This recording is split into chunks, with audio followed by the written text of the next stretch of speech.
Si Raimel ay isang 11 taong gulang na batang lalaki na nakatira sa isang mundo ng pantasya na puno ng mahika at misteryo.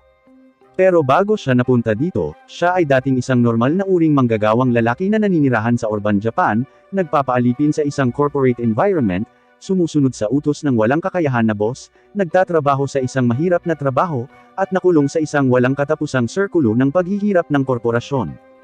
Isang araw, habang siya ay natutulog, siya ay nauwi sa pagbahing sa kanyang pagtulog, na humantong sa kanyang pagkahulog mula sa kama, at tumama ang kanyang ulo sa sulok ng isang mesa, na humantong sa isang pagdurugo sa utak na ikinamatay niya sa kanyang pagtulog. Napakasamang paraan para mamatay, madidismaya si Truck-kun. Nagising siya sa harap ng 3 kakaibang tao, na nagpapakilala sa kanilang sarili bilang mga Diyos. Ipinaalam nila sa kanya ang tungkol sa kanyang kamatayan, at kahit na siya ay kinikilala ang kanyang pagkabigo sa gayong nakakahiya na kamatayan.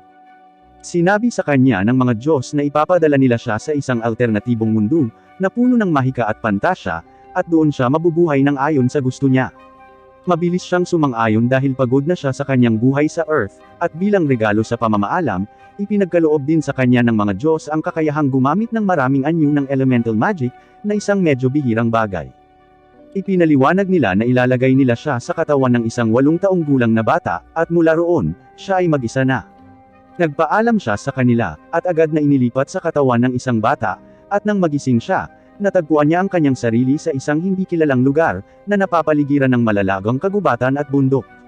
Naglalakad siya sa paligid ng isang puno at sinipa ito, pinutol ang puno sa kalahati at nalaman na ang kanyang katawan ay isang bata, ngunit ang kanyang isip at lakas ay napanatili mula sa kanyang nakaraang buhay. Habang naglalakad at ginalugad ang lugar, nakita niya ang isang kulay asul na slime, na agad niyang nagustuhan, at talagang cute ang mga ito. Mabilis niyang binuksan ang kanyang guidebook at natutunan kung paano gumamit ng magic na hahayaan siyang paamuin ang slime, at matagumpay niyang nagawang maging pamilyar ang slime. 3 taon na ang lumipas at si Raima ay comfortable pa ring namumuhay sa loob ng kagubatan na mag-isa.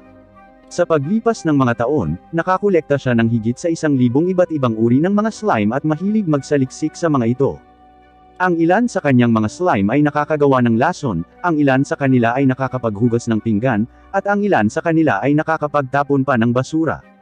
Siya ay namumuhay ng isang mapagpalang buhay nitong 3 taon at ni isang tao ay walang nakilala. Isang araw, habang dumadaan sa kagubatan, narinig niya ang isang grupo ng mga tao na sumisigaw at pumunta upang siyasatin ang problema, at napagtanto na ito ay isang grupo ng mga lalaki, na tila mula sa kabisera, at ang isa sa kanila ay nasugatan na nakahiga sa ibabaw ng sarili niyang dugo. Ito ang unang pagkakataon na nakatagpo siya ng mga tao mula nang siya ay muling magkatawang tao sa mundong ito. Kaya naman medyo kinakabahan siyang lumapit sa kanila, ngunit nang makitang ang isang tao mula sa grupo ay nasugatan sa moral na malayo sa anumang tulong medikal, nagtulak siya na lumapit sa kanila. Sa sandaling sinubukan niyang magsalita, hinugot ng isa sa mga lalaki ang kanilang espada, itinutok ito sa kanya. Mabilis niyang sinabi na mayroon siyang gamot at sinubukan siyang lapitan ng manggagamot mula sa grupo. Nilasahan niya ang likido at ipinahayag na ito nga ay gamot. Mabilis na ipinakain ito sa nasugatan na lalaki. Sa lalong madaling panahon ang nasugatan ay nagsimulang huminga ng normal sa isang mahimbing na pagtulog.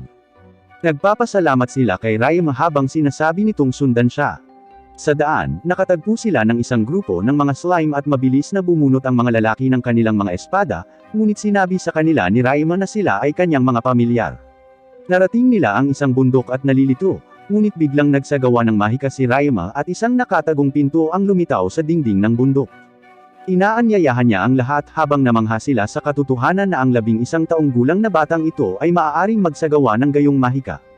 Ipinakilala ng pinuno ng grupo ang kanyang sarili bilang si Jamil, isang duke, na ikinagulat niya at agad niyang iniyuko ang kanyang ulo. Sinabihan siya ni Jamil na bumangon dahil siya ang tumulong sa kanila. Ang iba ay nagpapakilala sa kanilang sarili bilang Camille, Zeph, at Jill, at sinasabi sa kanya na ang nasugatan ay si Hios. Ipinaalam nila sa kanya na habang sinusubukang maglakbay sa kagubatan, inatake sila ng isang grupo ng mga bandido, at sa kasunod na pandarambong, nasugatan si Hios. Si Jamil ay tumingin sa kanya at nagtanong sa kanya tungkol sa kanyang sarili dahil siya ay napaka-curious na malaman kung paano ang isang 11 taong gulang na bata ay nakaligtas sa kagubatan na ito, dahil ang kagubatan na ito ay isang napakadelikadong lugar, kahit na para sa isang sinanay na tao. Gayunpaman, mabilis na nakabuo si Raima ng isang kwento tungkol sa kung paano siya nakatira noon kasama ang kanyang mga lolo't lola, ngunit 3 taon na ang nakalilipas, pareho silang namatay at dito na siya nakatira mula noon. Kumuha si Camille ng bowl ang kristal mula sa kanyang backpack at hiniling sa kanya na hawakan ito. Ipinaliwanag niya na kung hinawakan ito ng isang kriminal, ito ay magiging pula, kung hindi, ito ay mananatiling asul at bukod doon, sinasabi rin ito sa iyo ang tungkol sa edad, kasarian, at lahi din ng tao. Walang pag-aalinlangan na hinawakan ni Raima ang bola at ito ay naging asul, ngunit nakabigla pa rin ito sa iba pang mga lalaki dahil ang kanyang mga estatistika ay napakataas para sa isang bata. Kinabukasan, gumaling si Hughes at nagpasya silang lahat na umalis. Nagpasalamat siya kay Raima at sinabi sa kanya na kung mayroon siyang anumang problema, kailangan lang niyang pumunta sa Kapitolyo at hanapin siya.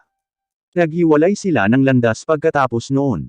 2 linggo na ang nakakaraan mula nang magpaalam siya kay Jamil at sa kanyang mga tauhan, at habang nakahiga sa bukas na lugar na may mga slime, bigla niyang narinig ang isang pamilyar na boses na tumatawag sa kanyang pangalan. Tumangala siya upang makita si Hughes na naglalakad palapit sa kanya kasama ang iba. Pero sa pagkakataong ito, mas marami na ang tao kaysa dati. Nilapitan siya ni Jamil, ipinakilala si Raima sa kanyang ama at sa kanyang asawa, na parehong tuwang-tuwa nang makita siya at nagpasalamat sa kanya sa pagliligtas sa buhay ng mga tripulante. Ipinakilala din niya ang kanyang anak na babae na nagngangalang Elia, na halos kasing edad ni Raima. Hanga ang ama ni Jamil sa dami ng slimes na pinaamo ni Raima hanggang ngayon. Tinanong siya ni Elia paano magkasya ang lahat ng mga slime na ito sa isang maliit na bahay. Sumagot siya sa pagsasabing nagsasama-sama lang sila, at naging isang malaking slime. Siya ay nagpapatuloy sa pag-utos sa mga slime na magsama-sama. Daan-daang slime ang nagsasama-sama at naging napakalaking slime na lubos na ikinagulat ng asawa ni Jamil na isa ring salamangkero, at sinabi kay Raima na walang sinuman sa naitalang kasaysayan ang nakaaamo ng malaking slime. Iniimbitahan ni Raima ang lahat sa loob ng kanyang bahay at ipinakita siya sa paligid. Binigyan siya ni Jamil ng isang napakamahal at magarbong mukhang orasan na malugod na tinanggap ni Raima bilang tanda ng pasasalamat. Sinabi rin sa kanya ni Jamil na bukod sa pagpapahayag ng kanilang pasasalamat, mayroon din silang kahilingan para sa kanya. Biglang bumangon si Elia at sinabi kay Raima na ang kanilang buong pamilya ay nagmula sa mga dakilang beast tamers, at nais din niyang sumama sa kanilang hanay balang araw, ngunit hindi pa niya napaamo ang isang halimaw sa kanyang buhay, at sa sandaling marinig niya ang tungkol kay Raima, gusto niyang matuto ng higit patungkol sa mga slime mula sa kanya. Isinulat niya kung gaano karaming mga slime ang mayroon siya at pagkatapos ay sinabi na mayroong 2 uri ng slime na hindi nakilala sa alinman sa mga libro at kahit na ang kanyang ina, na isang napakatanyag na salamangkero at beast tamer, ay nagsabi sa kanya na hindi pa niya nakikita ang mga ito o nakarinig ng slime na ganyan. Ipinaliwanag niya na ang mga ito ay kilala bilang ang cleaner slime at ang scavenger slime. Kinakain ng scavenger slime ang lahat ng dumi at gumagawa pa nga ng pataba para sa mga halaman, samantalang ang cleaner slime ay kayang linisin ang anumang uri ng dumi o dumi na nasa anumang bagay. Para ipakita kung gaano sila kagaling, hinugot niya ang isang piraso ng tela mula sa isang goblin na kanyang napatay. Ang tela ay sobrang maitim at madumi, ngunit sa sandaling ipasok niya ito sa loob ng cleaner slime, sinimulan niya itong hugasan, at pagkatapos ng ilang segundo, isang napakalinis na tela ang ginawa, na ikinagulat ng mga katulong ng pamilya ni Jamil. Dahil ayon sa kanila, ang Goblin's Grime ay isa sa pinakamahirap linisin. Ito ay lubos na nagpahanga kay Elia, na nagpasya na ang kanyang unang slime ay maging isang cleaner slime at hiniling kay Raima na bigyan siya ng mga direksyon upang mahuli ito. Siya ay mabilis na gumuhit ng isang mapa sa isang lawa, kung saan ayon sa kanya, ang mga slime ay nakikita ngunit sinasabi rin na kailangan nilang akitin ito. Kung walang pang-akit, ang slime ay hindi darating sa kanila. Medyo nahihiya siya nang magtanong siya tungkol sa pang-akit, ngunit sa huli ay sinabi sa kanya na ang mga slime na ito ay naaakit sa iyong amoy sa katawan. Ang tanging paraan upang maakit sila ay ang paghuhugas ng iyong sarili sa bathtub, at pagkatapos ay kolektahin ang ginamit na tubig. Medyo napahiya si Elia, ngunit hinilan niya ang sarili, at pumunta sa bathtub, determinadong hulihin ang kanyang slime anuman ang mangyari. Naghugas siya ng sarili, nag-iipon ng tubig, at lumabas kasama ang kanyang entourage sa lawa, habang si Raima ay nananatili. Sa oras na magsimulang lumubog ang araw sa gabi, bumalik si Elia kasama ang iba, isang malawak na ngiti sa kanyang mukha, na nagpapakita ng mahalagang slime na kanyang nahuli. Masayang-masaya ang lahat at sabay-sabay silang kumain ng hapunan. Tinanong ng ama ni Jamil si Raima tungkol sa kanyang mga plano at sumagot siya na hindi pa niya talaga alam kung saan niya gustong pumunta. Hindi inaasahang inalok siya ng ama ni Jamil na sumama sa kanilang paglalakbay sa ibang lugar. Nagulat si Raima sa panukalang maglakbay kasama ang pamilya ng Duque. Nang makita niya ang kanilang mga pagod na mukha, nagpasya siyang kagati ng bala at pumayag na sumama sa kanila. Kinabukasan, sinabihan nila si Raima na ikarga lahat ng kailangan niya sa bagon. Ngunit sa halip, tumugon siya na alam niya ang mahika sa pag-iimbak at literal na inilalagay ang lahat ng naruroon sa loob ng kanyang bahay sa isang mahiwagang imbakan, na muling nakakagulat sa bawat taong naruroon, dahil ang ganitong uri ng mahika ay isang hindi pangkaraniwang sining sa mga araw na ito. Bumaba si Raima sa basement sa huling pagkakataon upang magdasal sa mga estatwa ng mga Diyos na kanyang itinayo doon, at ipinangako niya sa kanila na gagawa siya ng bagong set ng mga estatwa para sa kanila kapag narating niya ang kanyang destinasyon. Nakaupo siya sa loob ng bagon kasama si Jamil at ang kanyang pamilya, at sa wakas ay nagsimula na ang kanyang paglalakbay. Mukhang magiging maganda ang lahat sa mga unang araw dahil nagagawa nilang maglakbay ng malalayong distansya bawat araw, maglagay ng mga tolde para sa gabi, gumawa ng masarap na pagkain sa tabi ng apoy sa kampo, at matulog sa ilalim ng mga bituin. Ngunit isang gabi, isang malakas na bagyo ang tumama sa kanila, isang putik na umaagos sa isang burol. Sinimulan ni Camille na tawagin si Jamil, at ipinaalam sa kanya na nagkaroon ng pagguho ng lupa at hindi na sila makakasunod sa ganitong daan, at ang pinakamahusay nilang mapagpipilian ay umikot, na kahit papaano ay magdagdag ng 3 araw sa kanilang paglalakbay. Narinig ito ni Raima at inilabas ang kanyang kapote, na ginawa niya sa tulong ng mga katangian ng water repellent ng slime at lumabas. Gumagawa siya ng barrier para sa iba pang mga lalaking nakatayo sa ulan, para hindi sila mabasa, at nagsimulang mag-chant ng ilang spells. Gumagamit siya ng kombinasyon ng earth magic para patagin ang landslide, at gumawa ng paraan sa ibabaw ng mga ito, na nagliligtas sa kanila sa maraming dagdag na araw ng paglalakbay. Si Jamil ay labis na nalulugod at nagpapasalamat muli sa kanya para sa kanyang tulong bago sila nagsimulang muli sa kanilang paglalakbay. Sa wakas ay narating nila ang kanilang destinasyon na ang lungsod ng Silfol, at ang pamilya ng Duque ay nag-alok kay Raima ng pagkakataong tumira sa kanila, na tinanggap niya. Ang mga minahan sa lungsod na ito ay naging pader ng kanilang mga dating pag-angat, at si Jamil ay may responsibilidad na ibalik sila sa kanilang dating kaluwalhatian. Sa unang araw, dinala ng pamilya ni Jamil si Raima sa simbahan, kung saan siya magpapabinyag at ipapakita sa kanya ang kanyang mga istatistika sa stat board. Pumasok siya, at sa sandaling ibinaba niya ang kanyang stat board, inilipat siya sa ibang espasyo, kung saan binuksan niya ang kanyang mga mata at nakita ang mga Diyos na nakatingin sa kanya. Sa una ay iniisip niya na siya ay namatay muli, at nagtanong kung siya ay patay na, kung saan ang mga Diyos ay sumagot na siya ay buhay at maayos, ang mga Diyos ay nais lang na makipag-usap sa kanya. Kaya't hinila nila siya palabas ng mundo sa maikling panahon. Binabati nila siya para sa mga tagumpay na naipon niya para sa kanyang sarili sa 3 taon na ito, at ipinahayag sa kanya na sinusunod nila ang bawat isa sa kanyang mga pagsasamantala. Sinabi nila sa kanya na ang dahilan kung bakit walang nakakakilala sa scavenger at sa cleaner slime ay dahil nilikha sila ni Raima. Sinasabi rin nila sa kanila na may mga pagkakataon na dati, nang dinala nila ang mga tao mula sa Earth pabalik sa mundong ito, at si Elia ay may mga ninuno mula sa kanyang ama at panig ng kanyang ina, na muling nagkatawang tao mula sa Earth. Mula sa panig ng kanyang ama, muling nagkatawang tao ang isang batang babae na gustong maging tagapagsanay ng hayop, at nauwi sa pagiging isa sa mga pinakadakilang beast tamers sa mundong ito, at mukhang nakakuha si Elia ng maraming gene mula sa kanya. Samantalang mula sa panig ng kanyang ina, muling nagkatawang tao ang mga Diyos ng isang lalaki na isang tamang otako, at humingi ng mga kakayahan sa pakikipaglaban na walang kapantay ng sinuman sa mundong ito.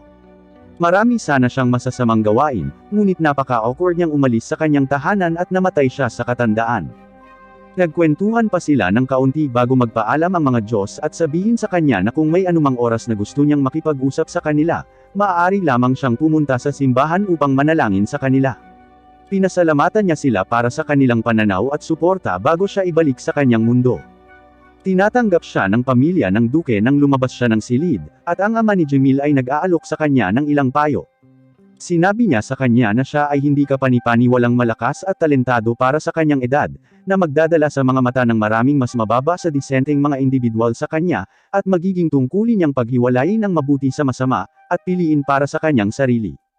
Sinabi rin niya sa kanya na itago ang kanyang lakas hanggat maaari, at sumali sa isang guild upang mag-rank up at bumuo ng kanyang katayuan. Tinanong siya ni Elliot tungkol sa kanyang kakayahan sa mahika, at ang sikreto sa kanyang paghawak ng mahika. Ibinunyag niya na mayroon siyang magic capacity na 178,000, at ang prinsesa ay tumanggo sa kanyang ulo at ipinahayag na siya ay may magic na kapasidad na 200,000, na ikinagulat ni Raima. Sinabi niya sa kanya na ang mga taong ipinanganak na may hindi likas na mataas na kakayahan sa mahika, kadalasang nahihirapang kontrolin ang kanilang mahika, at napipilitang matuto ng mga paraan upang pamahalaan ang kanilang kakayahan sa mahika. Ngunit sa ilang kadahilanan, si Raima ay nakakagamit ng mahika ng napakahusay. Pumunta sila sa isang lalaking nagpapaamo ng hayop na may iba't ibang uri ng mga tagapagsanay, ngunit tumanggi silang tanggapin si Raima, dahil ang tanging hayop na pinaamo niya ay mga slime, na walang gaanong kakayahang lumaban. Sinabihan ni Jamil si Raima na huwag masiraan ng loob dahil mas marami siyang katangian ng pakikipagsapalaran, tulad ng mga kasanayan sa pakikipaglaban, at survival instincts. Pagkatapos ay pumunta sila sa isang adventurers guild, kung saan kailangan niyang sumailalim sa isang pagsubok. Isang nakakatakot na lalaki ang dumating upang subukan ang kakayahan ni Raima, at binigyan siya ng pana at palaso. Sinabihan siyang tamaan ang lahat ng 5 target nang hindi sumasablay ang isang arrow at umatras. Inilabas ni Raima ang kanyang mga arrow at sinimulang i-shoot ang mga ito sa napakabilis na galaw. Nagtatapos sa pagtama sa bawat solong target ng walang kabiguan, at hindi lamang iyon, nagagawa rin niyang maabot ang bullseye sa bawat solong target.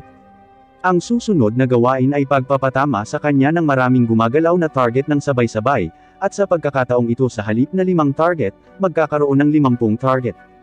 Ang mga target ay nagsimulang mabilis na bumaril mula sa makina, at sa sorpresa ng lahat, sinimulan niya ang pagbaril sa kanila ng mas mabilis kaysa dati, na tinatamaan ang bawat isa sa kanila ng walang kabiguan. Ang huling 4 na target ay binaril ng sabay-sabay, at sa sorpresa ng lahat, nagagawa niyang mag-shoot ng 4 na arrow ng sabay-sabay, na tinatamaan ang bawat isa sa kanila. Gayunpaman, nang matapos siya, binato siya ng kutsilyo ng lalaki, na nagawa niyang saluhin at ibinalik sa kanya, bago tumalon para salakayin siya.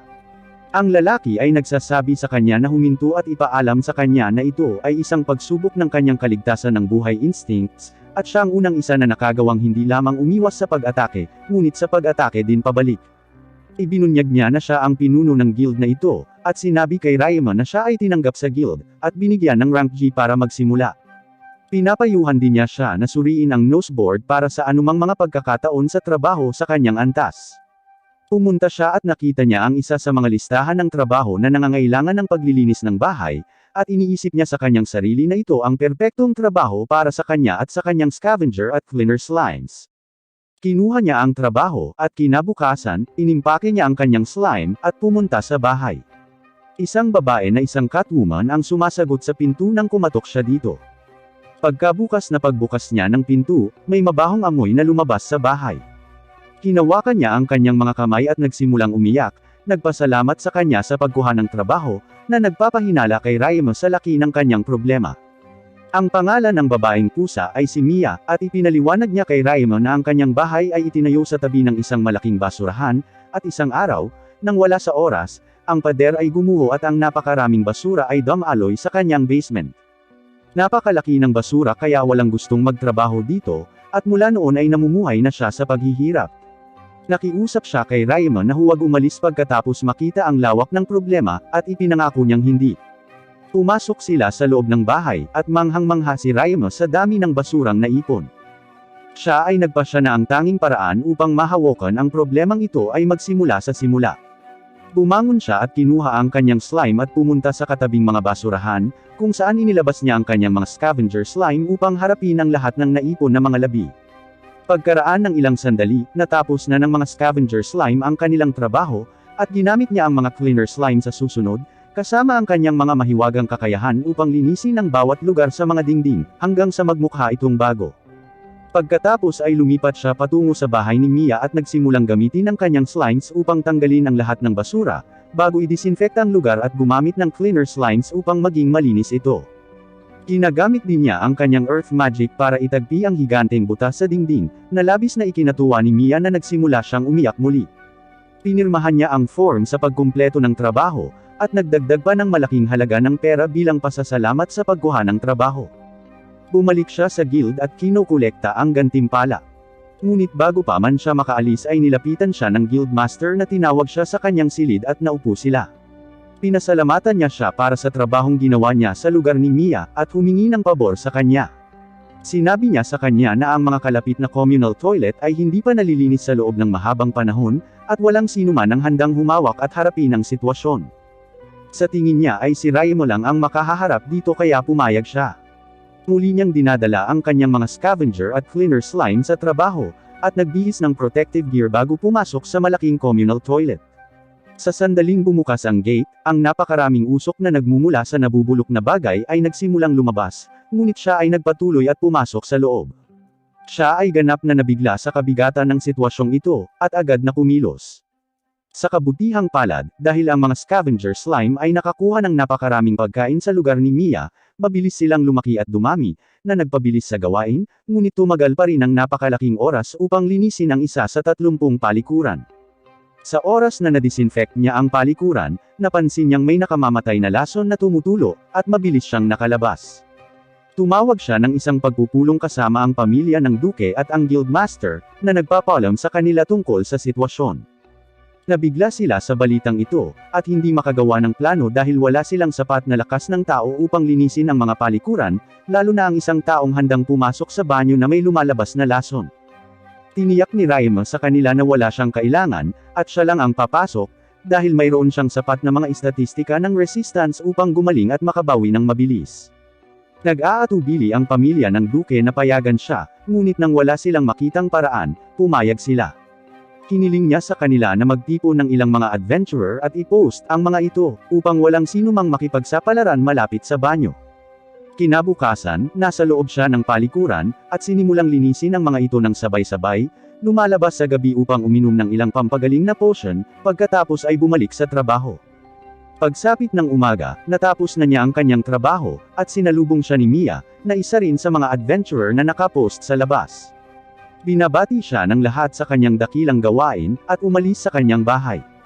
Ang paraan ng pag-alala niya sa kanyang nakaraang buhay sa pagtatrabaho ng lampas hating gabi ay normal para sa kanya kahit noon. Ang kanyang ina ay palaging naghihintay sa kanya nang hindi natutulog. Nakaramdam siya ng kirot habang inaalala ang walang laman na bahay noong namatay siya, at kung paano siya nalulungkot. Pumasok siya sa bahay, ngunit sa pagkakataong ito, sinalubong siya ng buong pamilya ni Duke Jamil, at pagkakita sa lahat ng naghihintay sa kanya, naluluha siya at nagsimula siyang umiyak habang inaalo siya ng asawa ni Jamil. Nang magising si Raimo kinaumagahan at bumaba na para mag-almusal, sinalubong siya ni Ilya ng masaganang pagkain, at humingi ng pabor sa kanya. Hiniling niya sa kanya na turuan siya kung paano maglaro ng mahika, na tinanggap ni Raimo. At pagkatapos ng masarap na almusal, lumabas silang lahat dala ang unang piraso ng mahika na itinuro niya kay Elio na lumilikha ng mga bula sa tulong ng magic ng tubig at hangin. Sa una, siya ay may ilang mga problema dahil ang kanyang mga bula ay hindi kasing lakas ng sa kanya, at madaling mawala, samantalang ang kanyang mga bula ay napakalakas at nananatili sa kanilang aktwal na anyo sa napakatagal na panahon. Tinuturuan din niya ito kung paano mag-cast ng water magic upang lumikha ng iba't ibang hugis, at habang pinaglalaroan niya yun, hiniling niya na turuan ni Camille ang kanyang sarili ng ilang offensive magic dahil kulang siya sa mga kakayahang iyon sa ngayon. Siyempre si Camille ay sumang-ayon at nagsimula sa pagtuturo sa kanya kung paano gumamit ng mga arrow ng apoy. Nakapagtataka, si Raimo ay madaling makapaghagis ng mga arrow ng apoy, at sa halip na gumugol ng masyadong maraming oras sa pagsisikap na matutunan ito, sumulong na lang siya sa lahat ng iba't ibang uri ng offensive na mahika na alam ni Camille, tulad ng firewall, ice wall, ice arrow, water spiral, at iba pa. Sa wakas, sinabi sa kanya ni Camille na itinuro na niya sa kanya ang lahat ng nalalaman niya at wala na siyang maituturo sa kanya.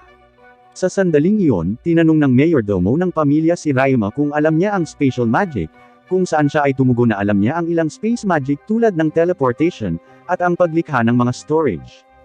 Hiniling sa kanya ng mayordomo na ipakita ang kanyang kakayahan sa teleportasyon na kayang gawin ni Raimo. Sinabi niya sa kanya na maaari siyang magturo sa warp magic, na nagpapahintulot sa kanya na mag-teleport sa mas mahabang distansya. Tuwang-tuwa si Raimo sa kanya, at natutunan niya ang warp magic. Sa paglaon, tinuruan din niya si Raimo kung paano lumikha ng isang dimensional na imbakan na may oxygen sa loob nito, para madali siyang makapagdala ng mga kalakal, ngunit pwede din sa mga nabubuhay na nilalang. Kailangan ni Raima sa buong araw para malaman ang mahika na iyon. Ngunit sa oras na lumubog ang araw, matagumpay na niyang nagagawa ang isang dimensional na storage magic, at ngayon ay may kakayahang dalhin ang lahat ng kanyang slimes ng napakadali. Kinabukasan ay naglakbay silang lahat sa mga minahan ng bakal ng lungsod, at si Raima kasama si Elia at ang kanyang kasama ay pumasok sa baras ng minahan upang alisin ang mga halimaw na sumasakop dito. Habang naglalakad sa mga shaft, sila ay napahinto ng isang higanteng cave mantis, na hindi isang napakalakas na halimaw, ngunit maaaring dumami ng medyo mabilis, kaya ang mga higanteng sangkawon ng mga ito ay maaaring maging isang problema. Ang iba ay nagpasya na hayaan si Elia na harapin ang solo cave mantis. Nagsimulang maglakad ang mantis patungo sa kanya at gumamit siya ng ice arrow, ngunit hindi niya nakuha ang pag-atake. Nagsimulang tumakbo ang mantis patungo sa kanya, ngunit bago siya nito maatake, nagawa niyang patayin siya sa pamamagitan ng paghampas sa kanya ng isa pang ice arrow. Ginagamit ni Raima ang kanyang mga scavenger slimes upang linisin ang katawan, at sumulong sila. Bigla silang nakatagpo ng isang grupo ng mga cave mantis, at sa pagkakataong ito, nagpasya si Raima na harapin sila. Tumakbo siya patungo sa kanila, inilabas ang kanyang mga punyal, at ginamit ang kanyang mahika upang palakasin ang kanyang sarili bago tumalon sa mga mantis, pinatay sila ng sunod-sunod. Inilabas niya ang kanyang slimes at nagsimulang maglinis nang may makita si Elia sa di kalayuan, at tumakbo siya patungo dito. Ito ay lumabas na isang metal slime na nakuha niya at ibinigay kay Raima bilang regalo para sa pagtuturo sa kanya ng paglalaro ng mahika. Tuwang-tuwa si Raima sa regalo, at napatay nila ang natitirang mga halimaw na sumasakop sa baras bago lumabas. Habang sinusuri ang slime, may pumasok sa isip ni Raima, at sa wakas ay gumamit siya ng kombinasyon ng mahika upang kunin ang iron ore mula sa lupa at i-convert ito sa isang iron ingot. Nakagulat ito sa duke, at dinala niya si Raima sa isang mangangalakal sa lungsod, kung saan ipinakita ni Raima ang kanyang mga kakayahan na gumawa ng hindi kapani-paniwalang magagandang bagay. Agad na pumayag ang trader na ibenta ang produkto ni Raima, at tiniyak ni Jamil na ang negosyante ay isang mapagkakatiwalaang tao. Kinabukasan, tinawag ng Guildmaster ang isang grupo ng mga adventurer para sa isang pulong at sinabi sa kanila na ang susunod nilang trabaho ay ang pag-clear ng isa pang mineshaft na pinamumugaran ng mga halimaw. Kinabukasan, siya ay sinundo sa isang karwahe mula sa kanyang bahay ng isang grupo ng mga adventurer, at dinala sa inabandonang mineshaft, kung saan sila ay binati ng Guildmaster. Pinaalis niya ang mga ito at ipinaalam na sa loob ng baras, haharapin nila ang isang bangkos ng mga cave mantis, cave rat, at cave bat. Kung mag-isa sila ay hindi isang problema, ngunit sa malalaking grupo, maaari itong maging isang malaking banta upang harapin. Ang mga adventurer ay pumasok sa loob, at habang naglalakad, napagpasyahan nila na ang mga halimaw na naninirahan sa lupa ay haharapin ng iba, habang ang mga lumilipad na halimaw ay haharapin ni Raima, dahil siya lang sa grupo ang nakakaalam ng offensive magic. Matapos e-clear ang lugar, iniiwan nila ang baras para sa isang maliit na pahinga. Ngunit pagdating nila sa labas, naramdaman nilang may mali at talagang ipinaalam sa kanila ng Guildmaster na isang grupo ng mga adventurer ang napalibutan ng humigit kumulang 500 goblins, at nasugatan ng husto. Sinabi niya sa lahat na ililigtas nila sila at talunin ang mga goblins. Lahat sila ay pumasok sa mga dungeon, ngunit sa pagtataka ng lahat, mali ang pagkalkula nito sa bilang ng mga goblins na kanilang haharapin. Sa halip na 500, mayroong higit sa 2,000 goblins. Ang mga adventurer ay nagsimulang makisali sa kanila sa labanan, ngunit dahan-dahan ang kanilang mga arrow ay nagsisimulang maubusan, at gaano man karami ang kanilang napatay, tila walang katapusan ang mga goblins. Nagpasya si Raima na takpan ang bawat adventurer sa loob ng isang soundproof barrier, at gumamit ng mga sound blast. Bago ilabas ang kanyang mga slime mula sa dimensional na imbakan, ang mga slime ay nagtatapos sa pag-atake sa lahat ng mga goblins at talunin sila. Bago sila makapagdiwang gayunpaman, ang commander ng mga goblins kasama ang isang grupo ng iba pang mga hobgoblins ay lumabas mula sa kuweba, ngunit si Raima, kasama ang kanyang mga slimes at ang iba pang mga adventurer ay nagawang ibagsak ang mga goblins nang hindi pinahintulutan ang sinuman na mapatay. Sa pagtatapos nito, lahat ay sakop ng mantsa ng goblin ngunit salamat sa mga cleaner slimes na mayroon siya, lahat sila ay nalinas bago tapusin ang quest at umuwi. Sa kanyang pagdating, nakipagkita siya sa pamilya ng duke, at sa sorpresa ng lahat, sinabi sa kanila na gusto niyang magukit ng sarili niyang landas mula ngayon, at salamat sa lahat ng ginawa nila para sa kanya. Ipinaliwanag niya na sa lahat ng oras na ito ay patuloy siyang kumukuha ng tulong mula sa kanilang lahat, at wala siyang ginagawa sa kanyang sarili hanggang ngayon. Nakapaglakbay lamang siya sa lungsod na ito dahil ang pamilya ng duke ay magiliw na nag-imbita sa kanya na manatili sa kanila, at pagkatapos ay sila ang tumulong sa kanya na mabanyagan bago siya dalhin sa Beast-Taming Guild, at pagkatapos ay ang Adventurers Guild. Sila rin ang nag-host sa kanyang lugar na nagbibigay sa kanya ng pagkain, at kahit na sinasanay siya sa sining ng offensive magic at spatial magic. Tinulungan din siya ng mga ito na makilala ang mga ngalakal, upang makapagtatag siya ng sarili niyang negosyo. Ang pagkuha ng lahat ng mga pabor na ito mula sa pamilya ng duke habang wala silang gusto na kapalit ay nagpaparamdam sa kanya na parang inispoil siya ng lahat. At kung ito ay patuloy na nangyayari, maaaring mawala siya sa kanyang sarili. Tumingin si Jamil sa kanya at sinabing may pahiwatig na siya na balang araw ay masasabi niya yon. Gayunpaman, kapwa nalungkot si Elia at ang kanyang ina sa balitang ito, at sinubukan siyang pigilan na umalis, ngunit nanindigan si Raima. Sinabi na kailangan niyang gawin ito anuman ang mangyari, at sinuportahan siya ni Jamil. Sinabi na ito ay mabuti para sa kanyang personal na paglago. Ang duke gayunpaman, naglagay ng ilang mga kondisyon sa lugar. Una sa lahat, bibisitahin mo sila isang beses kada buwan, para malaman nila na maganda ang lagay niya. Bukod pa riyan, patuloy kang magpapadala sa kanila ng mga liham bawat isang linggo na nagpapaliwanag sa kanyang mga pakikipagsapalaran at anumang mga pangyayari, at sa tuwing pupunta siya sa bayang ito, mananatili siya sa kanya. Pumayag siya sa kanilang lahat, ngunit lumapit din si Elia sa kanya na may isang huling kahilingan. Hinihiling niya sa kanya na makipagkita sa kanya sa loob ng 3 taon kapag siya ay makakakuha ng malaking bakasyon mula sa kanyang paaralan, at pagkatapos ay makita siya muli sa loob ng 6 na taon, kapag siya ay gagraduate na. Sumang-ayon siya doon, at sinabihan ng tungkol sa lahat ng iba't ibang halimaw na maaaring makaharap niya, na hindi niya alam ay hindi pa siya nakipagsapalaran sa labas ng kagubatan.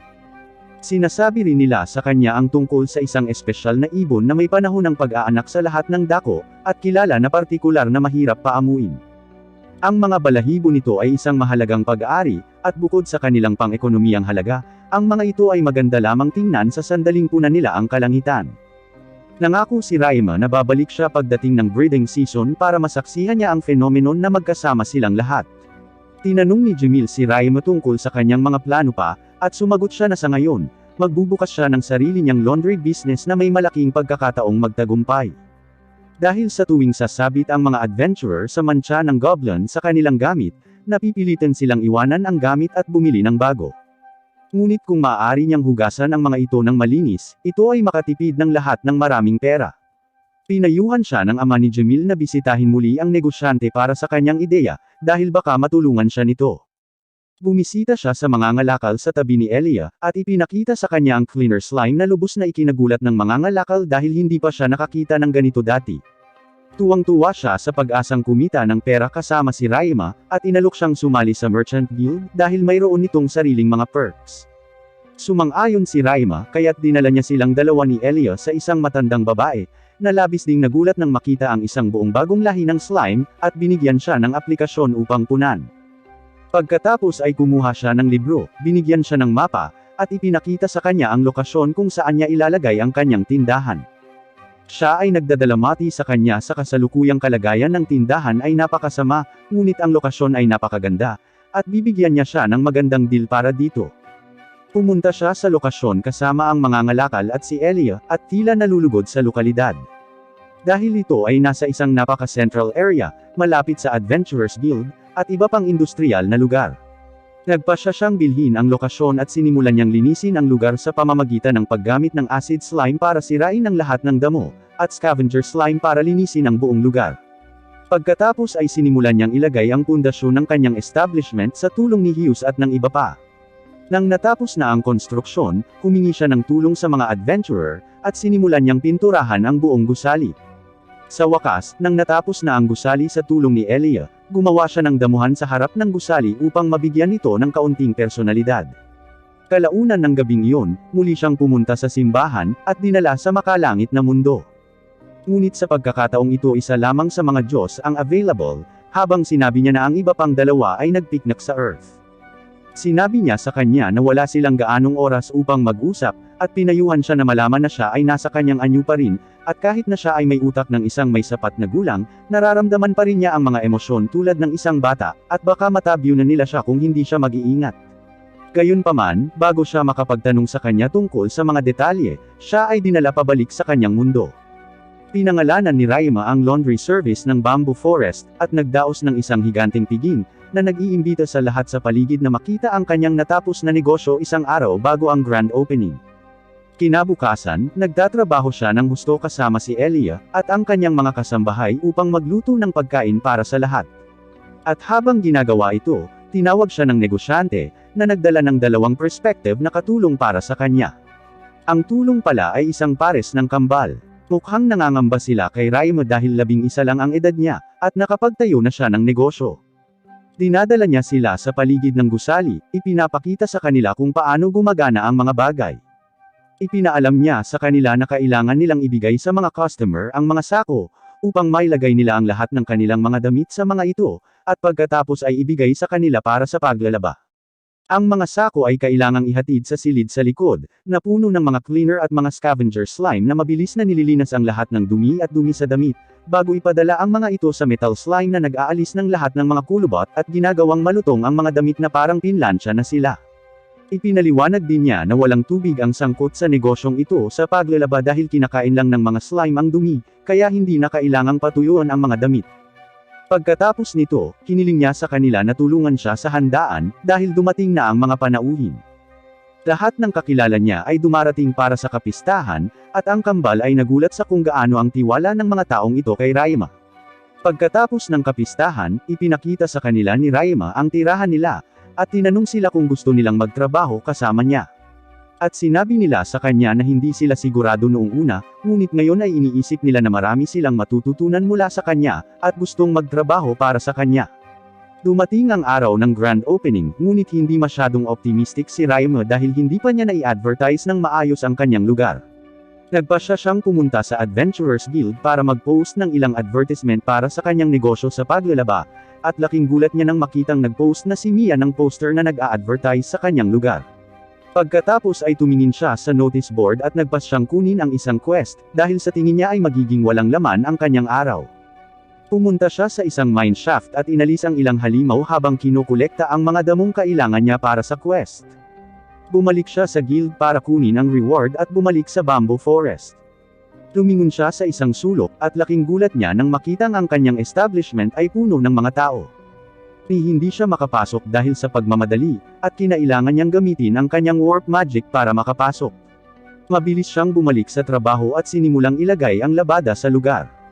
Nang matapos ang araw at wala na ang lahat, laking gulat niya kung gaano karaming tao ang dumating ngayon, at napagtanto niyang walang oras na magpahinga ang kambal sa buong araw. Nagpasya siya na kukuha siya ng mas maraming manggagawa sa lalong madaling panahon.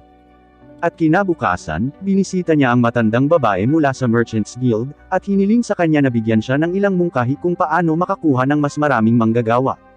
Ang sumunod na araw sa Bamboo Forest ay mas mahusay kaysa sa una. Mas dumami pa ang mga customer, at mukhang nasiyahan talaga sila sa paglilinis na ibinibigay niya. Napagtanto niya na kung patuloy na tumataas ang kanyang negosyo sa proporsyon na ito, kakailanganin mong kumuha ng mas maraming individual para magtrabaho para sa kanya. Kaya bumalik siya sa guild para makipagkita sa lahat ng potensyal na empleyado. Pumasok siya sa silid na puno ng mga taong may iba't ibang edad na gustong magkaroon ng trabaho. Ngunit nang makita nila si Raima, nagulat sila. Napagtanto ni Raima na hindi maraming tao ang gustong magtrabaho sa ilalim ng isang 11 taong gulang na bata, gaano man siya ka-successful. Bukod pa riyan, ipinaalam pa niya sa mga kandidato na kung pipiliin nilang magtrabaho para sa kanya, kailangan nilang magtrabaho kasama ang mga slime na tretuhin din bilang ibang mga empleyado. Pagkatapos noon, sinabi niya sa kanila na sino man sa kanila na nagdesisyon na ayaw na nilang magtrabaho ay maaaring umalis kung gusto nila. Sa sandaling sinabi niya iyon, halos lahat ng tao ay lumabas ng silid, bukod sa isang batang babae at isang mas matandang lalaki. Tinanong niya kung mayroon silang anumang mga problema sa pakikipagtulungan sa kanya, at sinabi nila na wala. Nagpakilala sila bilang Fee at Lee, isang mag-ama mula sa isang kalapit na bansa, na pumunta dito upang maghanap ng trabaho. Ipinaalam din nila sa kanya na ang isa sa mga binti na ito ay nabali, ngunit sinabi sa kanila ni Raima na hindi ito dapat maging problema. Gayunpaman, napansin niya na pareho silang may dalang mga nakatagong armas, at hinarap sila tungkol dito. Nagulat sila na napansin niya ito, at agad na nagtatanggol. Ngunit hindi nagtagal ay huminahon sila at sinabi sa kanya na sila ay mga dating asasin na inupahan ng kalapit na bansa. Ngunit napatay ang kanilang amo sa digmaan, at kinailangan nilang takasan ang bansang iyon. At ngayon ay tuluyan na nilang iniwan ang buhay ng pagiging asasin. Humihingi sila ng paumanhin sa kanya sa pagtatago ng katotohanan, at sinabi sa kanila na aalis sila. Ngunit sinabi ni Raima sa kanila na wala siyang problema sa kanilang nakaraan, at handang kunin sila kung gusto nilang magtrabaho. Parehong nabigla ang mag-ama, at sinabi nila sa kanila na syempre payag silang magtrabaho. Tinanong sila ni Raima tungkol sa kanilang sweldo, ngunit sumagot sila na ang gusto lang nila ay kahit anong pwede na matirahan, iyon lang. Sumagot si Raima na magkakaroon sila ng sariling dormitoryo at malaking sweldo. Bukod sa tulong, kinukuha din niya ang mga ito bilang mga gwardya para sa establishment, dahil sa kanilang background sa militar. Tuwang-tuwa sila at nagpasalamat sa kanya sa pagkakataon. Dinala niya ang mga ito sa bamboo forest na gaya ng dati, punong-puno ng mga customer. Ipinakilala niya ang mga ito sa kambal, sina Carla at Callum, at nagsimula na silang magtrabaho. Pagkatapos ng maghapong trabaho, dinala niya si Fee at Lee sa likod na silid at humiga, bago inilabas ang kanyang healing slimes. Si Fee at si Lee ay hindi pa nakakita ng ganoong slime, kaya nagtanong sila tungkol dito. Nagpasya si Raima na bigyan sila ng isang demonstrasyon, at hinahayaan ang isa sa mga healing slime na pagalingin ang binti ni Fee sa loob ng ilang segundo. Siya ay bumangon at nabigla nang malaman na ang kanyang binti ay ganap na gumaling, at ang parehong sina Fee at Lee ay nagsimulang maluha, na nagpasalamat sa kanya na sinabi na ang isang manggagamot ay humihingi ng kayamanan upang pagalingin ang kanyang binti. Kinabukasan, muli, ang bamboo forest ay dinagsa ng mga customer, at napagtanto niyang kailangan nila ng mas maraming manggagawa, kaya bumalik sa guild at humiling ng mas maraming manggagawa at isang tagapagluto. Kinabukasan, pumasok siya upang makipagkita sa mga bagong manggagawa, at lumabas na 3 babae mula sa parehong nayon na nagngangalang Fina, Maria, at Jane. Natanggap rin ang isang babae na nagngangalang Selma na tagapagluto, na dating nagtatrabaho sa isang inn. Tuwang-tuwa silang lahat na makatrabaho siya. At sa kahangahangang luto ni Selma, lahat ay masaya at kontentong nagtatrabaho para kay Raima. Kinabukasan, binisita niya ang negosyante, na nagsabi sa kanya na gusto niya ng mas maraming waterproof na tela dahil paparating na ang panahon para sa pangangaso ng palaka at gusto ng mga tao ang mga damit na hindi tinatabla ng tubig. Tinanggap niya at nagsimulang pumunta sa baras ng abandonadong minahan para gawin ang tela, at sinamahan pa siya ni Elia, na gustong magsanay ng kanyang violin, habang ipinapaliwanag niya na ang mga espesyal na ibon na nakikita sa panahon ng pag-aanak ay maaari lamang mapaamo ng mga tulong ng musika. Gumagawa din siya ng manika para kay Elia at sa kanyang buong pamilya. Ang bamboo forest ay tumatakbo ng walang sagabal, salamat sa pagsasama ng mga dagdag na empleyado, na nagbibigay kay Raima ng oras upang gawin ang quest at bisitahin ang baras ng minahan upang gawin ang tela. Ginagamit din niya ang scavenger slime para sanayin ang sarili sa labanan. Pagbalik niya sa bamboo forest, tumawag si Callum at ipinaalam sa kanya na naging triple na ang kanilang kinita, na ikinagulat ng lahat. Biglang naalala ni Raima na hindi pa nga niya sila nabibigyan ng kahit anong rest days o paid holidays. Siya ay mabilis na nag-aayos ng isang grupo ng mga paid holidays para sa mga kawani, na maaaring gawin nila sa isang cycle. Nakagulat ito sa mga kawani dahil sa mundong ito ay walang konsepto ng mga paid holidays. Ang lahat ay labis na natutuwa tungkol sa pag-unlad na ito, at nagsasabing hindi pa sila nakatrabaho ng isang taong napakabuti. Kinabukasan, muli siyang bumisita sa guild, at sa pagkakataong ito ay ipinaalam sa kanya ng receptionist na kamakailan, mayroong isang grupo na nakakita ng isang bihirang lahi ng slime at gustong ibenta ito. Pumunta sila sa Beast Tamer Guild, tumanggi silang bilhin ito. Mabilis na nakuha ni Raima ang mga detalye ng kanilang kinaroroonan at binisita sila. Nalungkot silang lahat sa katotohanang hindi nila naibenta ang slime, ngunit binili ito ni Raima mula sa kanila sa napakagandang presyo, na nagpasaya sa magkabilang panig. Pagkatapos ay nag-teleport siya sa minahan, at pinaamo ang bihirang slime, na lumalabas na isang blood slime na sumisipsip ng dugo mula sa mga organismo. Pinuntahan niyang muli si Elia, na nagsabi sa kanya na samahan siya sa susunod na araw, dahil matututo siya ng mahika mula sa kanyang pamilya. Sumama si Raima sa pamilya ng duke at may napakakagiliw-giliw na aral sa pagpapaamo ng iba't ibang hayop. Nalaman din niya na ang asawa ni Jamil ay isang mahusay na tamer, at napaamo ang higit sa 100 napakadelikadong lobo na uri ng hayop, at ang ama ni Jamil ay mas kahanga-hanga, dahil mayroon siyang humigit kumulang 20 tamed dragon sa ilalim ng kanyang utos. Sa wakas sa araw ng pagsiklab ay dumating, at tulad ng ipinangako, sinamahan ni Raima ang pamilya ng Duke sa lawa, kung saan nakita nila ang isang grupo ng mga limber na ibon na lumilipad sa paligid, at nangangaso para sa mga palaka sa loob ng lawa. Ang isang grupo ng iba pang mga adventurer ay sinusubukan ding hulihin ang mga palaka dahil maaari kang gumawa ng gamot mula sa kanila. Ang isa sa mga adventurer ay lumapit sa gilid ng lawa at inilabas ang kanyang flauta, sinusubukang paamuin ang isa sa mga ibon. Sinubukan niyang tumugtog ng isang kanta para sa kanila, ngunit tila hindi nagustuhan ng mga ibon ang awit na ikinagalit niya, at inilabas niya ang kanyang espada. Sinusubukang supalan ang isa sa mga ibon sa pamamagitan ng puwersa, ngunit ang mga ibon ay nagsimulang umatake sa kanya gamit ang mahika ng hangin. Nagsimula siyang tumakbo ng diretso patungo sa pamilya ng Duke at naglalakbay sa tubig. Sa kabutihang palad, parehong ginagamit ni Camille at Raima ang kanilang dirt wall magic para iligtas ang kanyang buhay. Biglang may isang napakalakas na tunog na nagmumula sa mga ibon, na tila nakakaapekto sa bawat tao. Ngunit salamat, si Raima ay mukhang ganap na maayos dahil mayroon siyang mahusay na mga istatistika. Hinanap niya ang ibon, inalis ang tunog na iyon at ginamit ang kanyang magic sa katahimikan dito, na dahilan upang tumakas ang kawon. Mabilis na tinulungan ng iba pang mga adventurer sa pagpapagaling sa kanilang mga sugat, at ipinaliwanag ng tatay ni Jamil kay Raima na ang ibong gumawa ng malakas na ingay na iyon ay isang espesyal na limber bird, na napakabihirang. Si Raima at ang iba ay naghihintay malapit sa pond para sa pagbalik ng mga ibon, ngunit malapit na ang oras ng paglubog ng araw. Nang magpasya silang umalis sa pag-aakalang hindi darating ang mga ibon, muling lumitaw ang kawan, at umupo sa loob ng tubig. Tumahimik ang lahat habang inilabas ni Elia ang kanyang violin at nagsimulang tumugtog ng magandang melody. At pagkaraan ng ilang sandali, sa pagtataka ng lahat, ang mga ibon ay nagsimulang sumabay sa kanyang musika, at nagsimulang kumanta sa tabi. Nagpatuloy siya sa pagtugtog at tinapos ang kanta. Sa oras na tinapos niya ang kanyang kanta, 9 na iba't ibang limber bird ang nakapalibot sa kanya, at nagawa niyang gumawa ng matagumpay na kontrata sa kanila. Nagpasya si Raima na susubukan din niya ito, at inilabas niya ang kanyang gitara, na hindi pa nakikita sa mundong ito at nagsimulang tumugtog ng parehong magandang melody.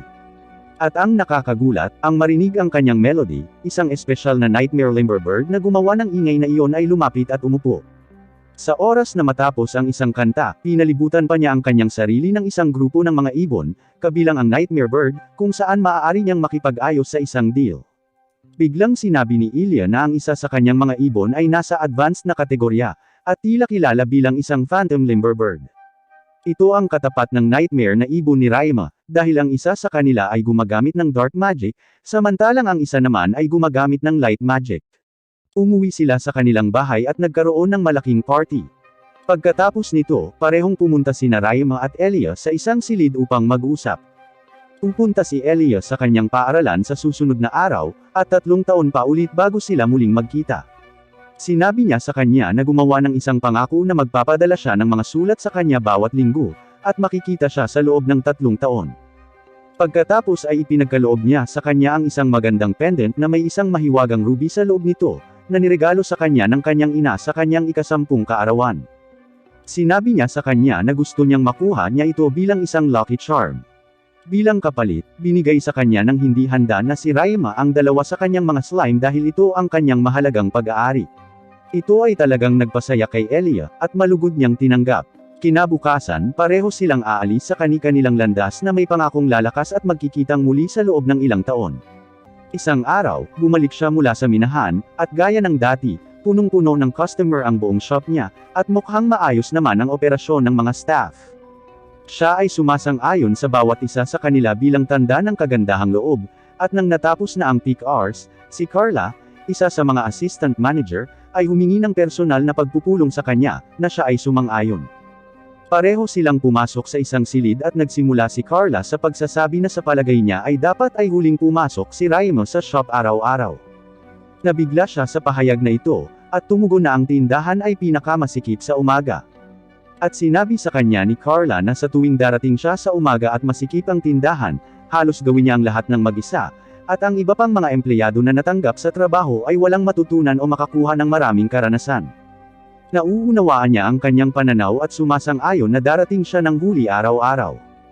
Pagkatapos ng paksang iyon, nagsimula siyang magsimula ng isa pang pag-uusap tungkol sa kinabukasan ng kanilang tindahan, ngunit bigla silang naantala ng isang grupo ng mga tao na nag-uusap at nagtatawanan mula sa harapan ng tindahan. Parehong nagmamadali sina Carla at Raima sa front desk at nalaman na nakahuli sila ng dalawang nanggugulo na lalaki.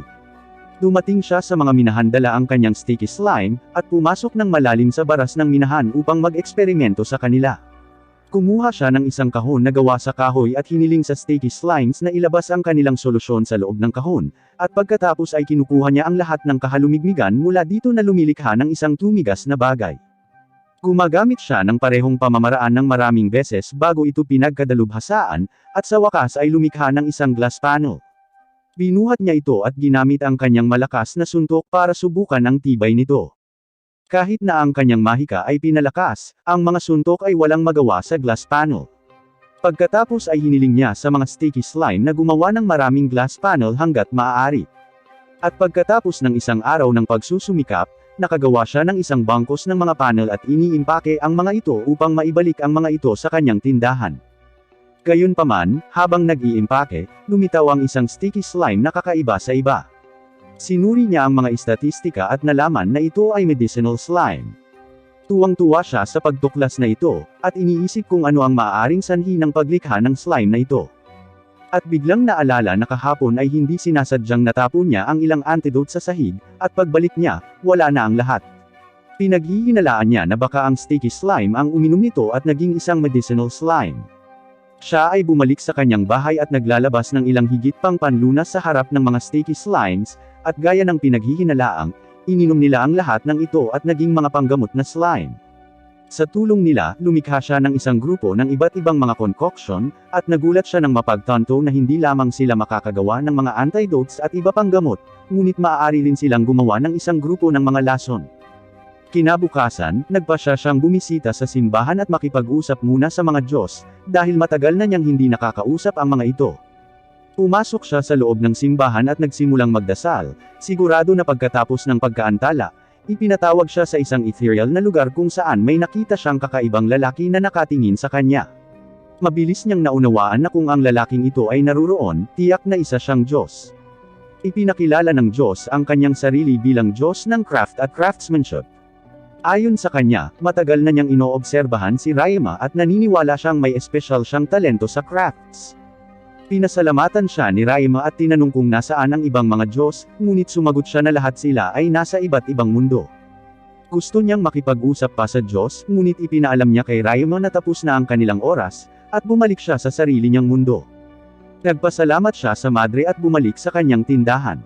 Binabati niya ang lahat at tinanong si Carla kung naging maayos ang lahat, at muling pinatunayan niya na nangyari ito, at natutunan ng mga bagong empleyado ang maraming mahahalagang kasanayan.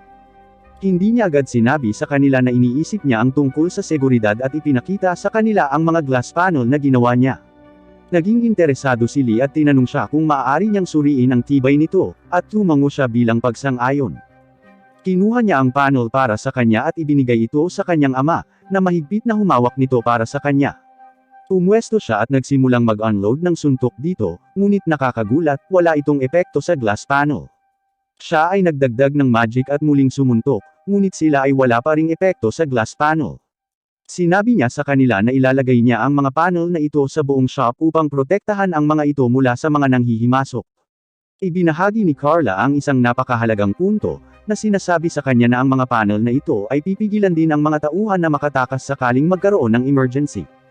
At sumasang-ayon siya, nagpa siya na ilagay lamang ang mga panel na ito sa ilang mga bintana, at nag-iiwan ng ilang mga bintana na may normal na salamin. Si Carla ay muling humingi ng isang salita ng privado kay Raima, at hiniling sa kanya na pag-isipan ng tungkol sa pagpapalawak ng kanyang negosyo at pagsasanga nito sa ibang mga bayan. Ngunit tila hindi siya komportable sa paksa, at sinabi sa kanya na pag-iisipan niya ito. Pagkatapos ay pumunta siya sa merchant at sinabi sa kanya na gusto niyang bumili ng isang grupo ng mga glass vial ng maramihan. Dahil gusto niyang gamitin ang mga ito para magtago ng gamot sa mga ito, na maaaring ibenta niya mamaya. Ini-redirect siya ng merchant sa guild kung saan muli niyang nakita ang matandang babae, na nagsabi sa kanya na makukuha niya ang mga vial na gusto niya at pagkatapos ay nagtanong tungkol sa kanyang negosyo. Sumagot si Raima na maganda ang takbo ng kanyang negosyo. Nagtatapos din siya sa pagmumungkahi sa kanya na dapat siyang mag-branch out sa ibang mga bayan sa lalong madaling panahon. At kung gusto niyang humiram ng pera, handa siyang mamuhunan. Siya muli ay nagiging hindi komportable at ang paksang ito ay isinantabi, at humihingi ng ilang oras upang isipin ang tungkol dito. Kinabukasan, nag-organisa si Raymond ng isang espesyal na pagsasanay sa pag-iwas sa krimen, kung saan siya ay kumikilos bilang isang nanghihimasok at nagtuturo sa mga batang babae kung paano haharapin ang mga ganitong sitwasyon. Sa parehong araw, isang ginoo mula sa Beast Taming Guild na nagngangalang Hitler ang dumating sa kanyang establishmento, at namanghanang makita ang mga nagagawa at kakayahan ng kanyang mga kaibigang slime. Siya ay nagtanong tungkol sa mga ito ng mahaba, at sinabi kay Raymond na mayroon siyang buong suporta ng guild, dahil iniisip niya na ang mga slime ay kasing halaga ng ibang mga hayop. Kinabukasan, habang nasa likod si Raymond, narinig niya ang kaguluhan sa harap ng tindahan at kung kailan siya dapat mag-inspection. Nakikita niya na ang isang mukhang magaspang na lalaki ay gumagawa ng isang malaking eksena sa pamamagitan ng pagbibintang sa tindahan ng kakilakilabot na serbisyo at pagsira sa kanyang mga damit sa pamamagitan ng pagpunit sa mga ito. Siya ay nagsimulang maging napakamaingay at pananakot sa receptionist, kaya't si Raymond ay nakialam. Tinanong niya ang lalaki tungkol sa kanyang mga problema ng magalang, ngunit ang lalaki ay walang pakundangan na sinabihan siya na umalis dahil ayaw niyang makipag-usap sa isang bata. Ipinaalam sa kanya ni Raymond na siya ang manager ng establishmentong ito, at kung mayroon man siyang problema, kailangan lang niyang makipag-usap sa kanya. Hindi makapaniwalang tumingin sa kanya ang lalaki, sinabi sa kanya na ang kanyang mga damit ay nasira lahat dahil sa kanyang serbisyo sa paglalaba, at itinapon ang punit na tela sa kanyang mukha. Pinagmasdang mabuti ni Raymond ang tela at napagtanto niyang hiniwa ito ng kutsilyo at pagkatapos ay pinunit ng mga kamay. Sinabi sa kanya ni Raymond na hindi ito ang kasalanan ng kanyang serbisyo sa paglalaba, at ang ebidensya ay malinaw na sinadya. Upang patunayan ang kanyang punto, inilalabas niya ang kanyang mga cleaner slime at ipinapakita sa mga customer kung paano nililinas ng mga slime ang mga damit. Ipinaliwanag niya sa kanila na ang mga slime ay walang anumang uri ng ngipin o matutulis na bagay sa kanilang mga bibig na maaaring makapinsala sa tela, kaya ang pinsala ay tiyak na sinadya. Nagalit ang lalaki dito at sinubukang suntukin si Raymond, ngunit si Raymond ay isang dalubhasang manlalaban at madaling umiwas sa suntok bago siya pabagsakin. Itinali nila siya at tinawag ang mga awtoridad, na nag-alis sa lalaki. Ipinahayag ni Carla ang kanyang mga alalahanin tungkol sa mga paninirang puri dahil ito ang pangalawang pagkakataon na may nagtangkang sirain ang kanyang reputasyon. Ang pinakamisteryoso ay wala man lang silang kakumpetensya, kaya bakit may gustong sirain ang kanilang reputasyon? Ang lahat ng mga insidenteng ito ay nagpa-paranoid sa kanya, kaya nagpasya siyang pumunta sa mineshafts upang subukan at lumikha ng sandata para sa kanyang sarili. Sinusubukan niyang gamitin ang metal slime at sumubok ng iba't ibang diskarte, ngunit tila hindi siya makaisip ng paraan upang makagawa ng espada. Sa huli, nagpasya siyang gumamit na lang ng magic spear na nakuha niya matapos talunin ang isang troll sa kagubatan. Bumalik siya sa gabi at natulog pagkatapos kumain ng hapunan. Kinabukasan, pagdating niya sa bamboo forest, sinalubong siya ni Carla, na ipinaalam sa kanya na siya ay gumagawa ng ilang mga pagsisiyasat sa kanyang sarili, at nalaman niyang inaatake ang kanilang establishmento, dahil sila ay nakipag-ugnay sa kanilang sarili kasama si Mr. Taylor. Ayon sa kanya, maraming tao sa Tamer Guild ang hindi masaya dahil tinatroto ni Taylor ang slimes tulad ng ibang hayop. At ngayon, sinusubukan nilang sirain ang kanyang pangalan at sino mang nauugnay sa kanya. Sa gabi, 3 mananaliksik ang pumupunta sa establishmento upang makilala si Raymond. Lahat sila ay gumugugol ng maraming oras sa mga slime at labis na nagulat sa dami ng iba't ibang uri ng slimes na mayroon siya. Hinihiling nila sa kanya na sabihin sa kanila ang lahat ng nalalaman niya tungkol sa mga slime, dahil sinusubukan nilang i-evolve ang kanilang mga slime, ngunit wala silang ginagawa. Tinanong sila ni Raymond tungkol sa pagkain na ibinibigay nila sa mga slime, at sumagot sila na nagbibigay sila ng anumang pagkain na available sa kanila, ibinibigay nila ito sa mga slime. Sinabi sa kanila ni Raymond na nagkakamali sila at pagkatapos ay ipinakita na ang bawat slime ay nagbabago ayon sa mga bagay na kinakain ito, at kung bibigyan lang nila siya ng random na mga scrap ng pagkain, hindi na sila mag-evolve. Nakasorpresa ito sa bawat isa sa kanila, at ang kanilang mga mata ay nagsimulang magningning dahil sa pananabik. Nakikiusap sila kay Raymond na kunin sila bilang kanyang mga empleyado at turuan siya ng higit pa tungkol sa mga slime, at pumayag siya. Pagkatapos ng araw, nagsimula siyang maglakad pabalik sa kanyang tahanan, ngunit habang nasa daan, naramdaman niyang sinusundan siya ng hindi bababa sa 3 tao.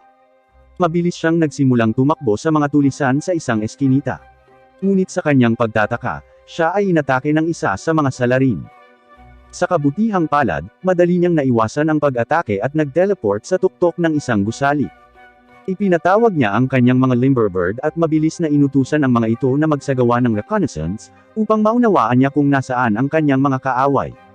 Nahanap ni Raima ang tatlong salarin at ibinato sa kanila ang mga karayom na may lason ng isang pampamanhid.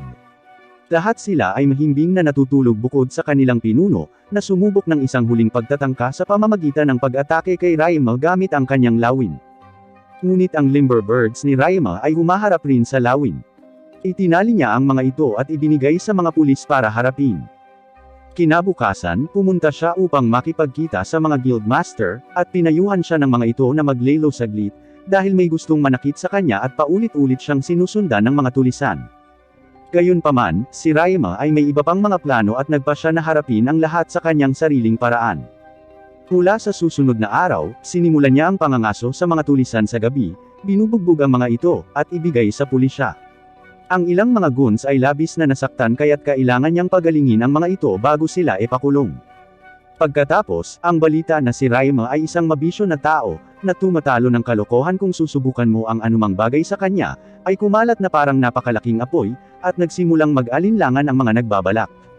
Upang protektahan ang establishmento, kumuha din siya ng isang bodyguard na nagngangalang Mr. Dulce, at nagsanay kasama ang tatlong iba pang mga batang babae sa reception upang turuan sila kung paano sila dapat humarap sa isang umaatake sa establishment. Pagkatapos ay nakipagkita siya kay Carla, na nagpakita sa kanya ng balanse ng kanilang lumalaking benta, na sa wakas ay nakumbinsi siya na magbukas ng isa pang branch. Pumunta siya upang makita ang matandang merchant lady na nagbibigay sa kanya ng magagandang rekomendasyon ng mga lugar na maaari niyang puntahan, at pinili niya ang isa sa mga bagong bayan bilang lokasyon para sa kanyang pangalawang branch. Kinabukasan, huling tumingin siya sa kanyang establishmento at nagpapasalamat sa bawat isa sa kanyang mga empleyado sa pagiging bahagi nito, bago umalis para sa isang bagong pakikipagsapalaran sa isang bagong lungsod. Naglalakbay siya ng ilang araw na buti na lang at wala ng anumang insidente, at sa wakas ay nakarating sa bayan ng Linef. Ang bayang ito ay tila mas maliit kaysa sa pinanggalingan niya, ngunit mas mataong kalakalan. Ang pinakamalaking kumpanya sa Linef ay itinatag sa gitna ng bayan, nagbebenta ng maraming produkto at serbisyo sa isang lugar lamang. Pumunta siya malapit sa tindahan upang subukan at tanungin ang mga ngalakal na nagngangalang Piro, na sinabi sa kanya ng matandang merchant lady na hanapin siya dahil siya ang may-ari ng malaking kumpanyang ito. Habang naglalakad, nakasalubong niya ang isang beast na batang babae na may dilaw na buhok na nagtanong sa kanya kung maaari ba itong makatulong. Sinabi niya sa kanya na naghahanap siya ng isang lalaki na nagngangalang Piro, na ikinagulat ng babae, at sinagot niya na si Piro ang kanyang ama. Sa mismong sandaling iyon, isang lalaki ang lumapit sa kanila mula sa likuran, at ipinakilala siya ng batang babae bilang si Piro, ang may-ari ng korporasyon na ito, at ipinakilala niya ang kanyang sarili bilang si Miyabi, ang kanyang anak.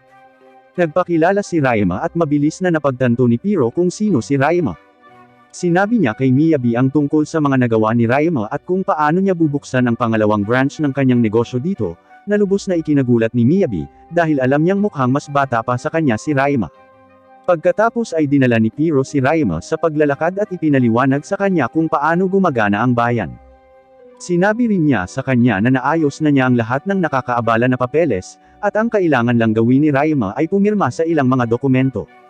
Dinala niya si Raima sa isang kuta, at sinabi sa kanya na ang kuta na ito ay ang punong tanggapan ng lahat ng mga guild na naruroon dito.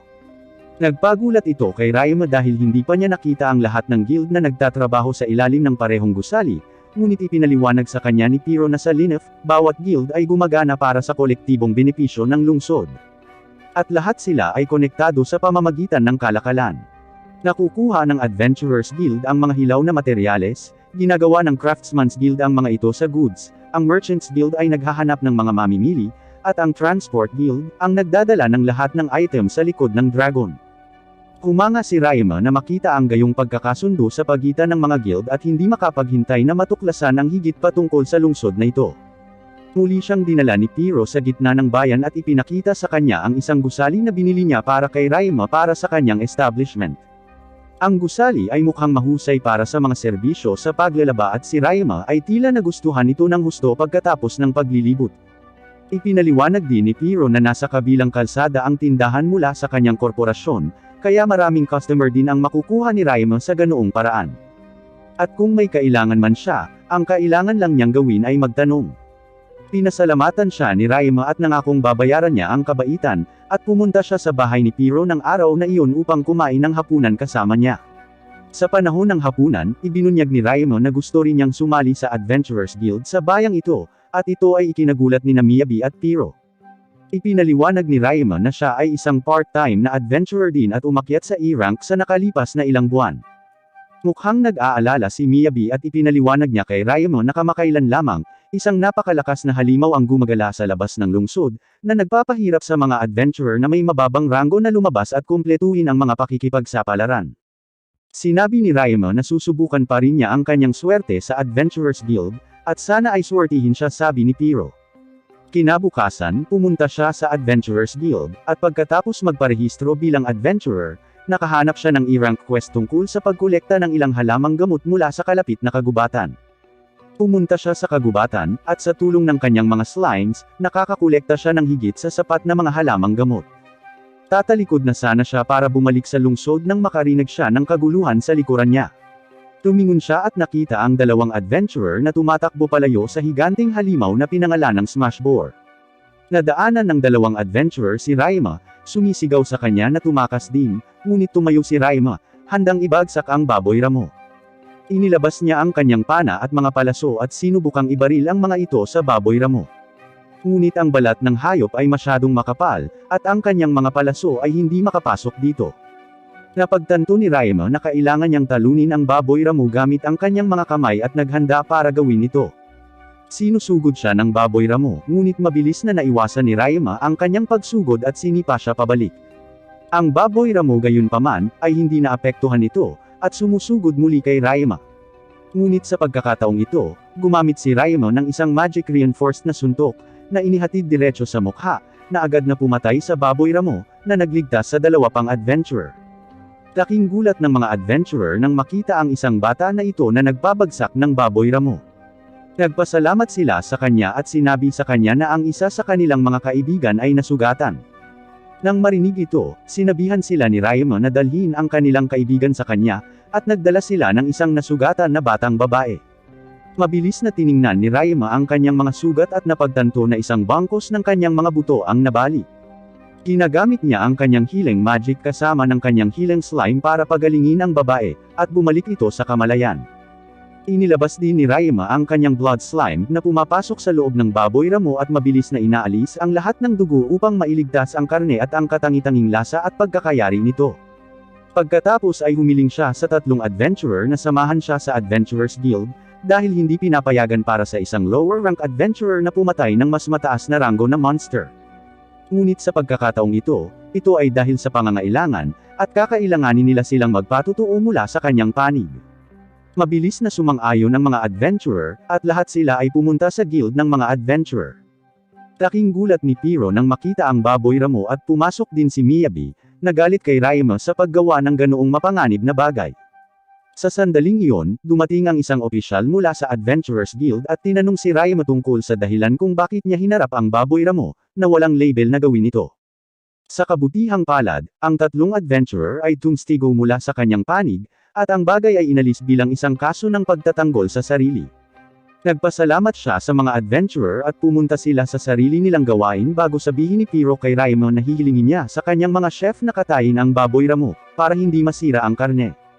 Nang kinatay ng chef ang baboy ramo, nagulat sila nang makitang ang dugo ay naubos na, at ipinaliwanag ni Raima na ang kanyang blood slime ay maaring kunin ang bawat patak ng dugo mula sa anumang bagay, na nakakuha ng atensyon ni Piro, at sinimulan niyang sabihin kay Raima na ibenta sa kanya ang slime dahil gusto rin niyang gawin sa kanyang karne ang ganoon, at tataas ng 2 beses ang presyo ng produkto.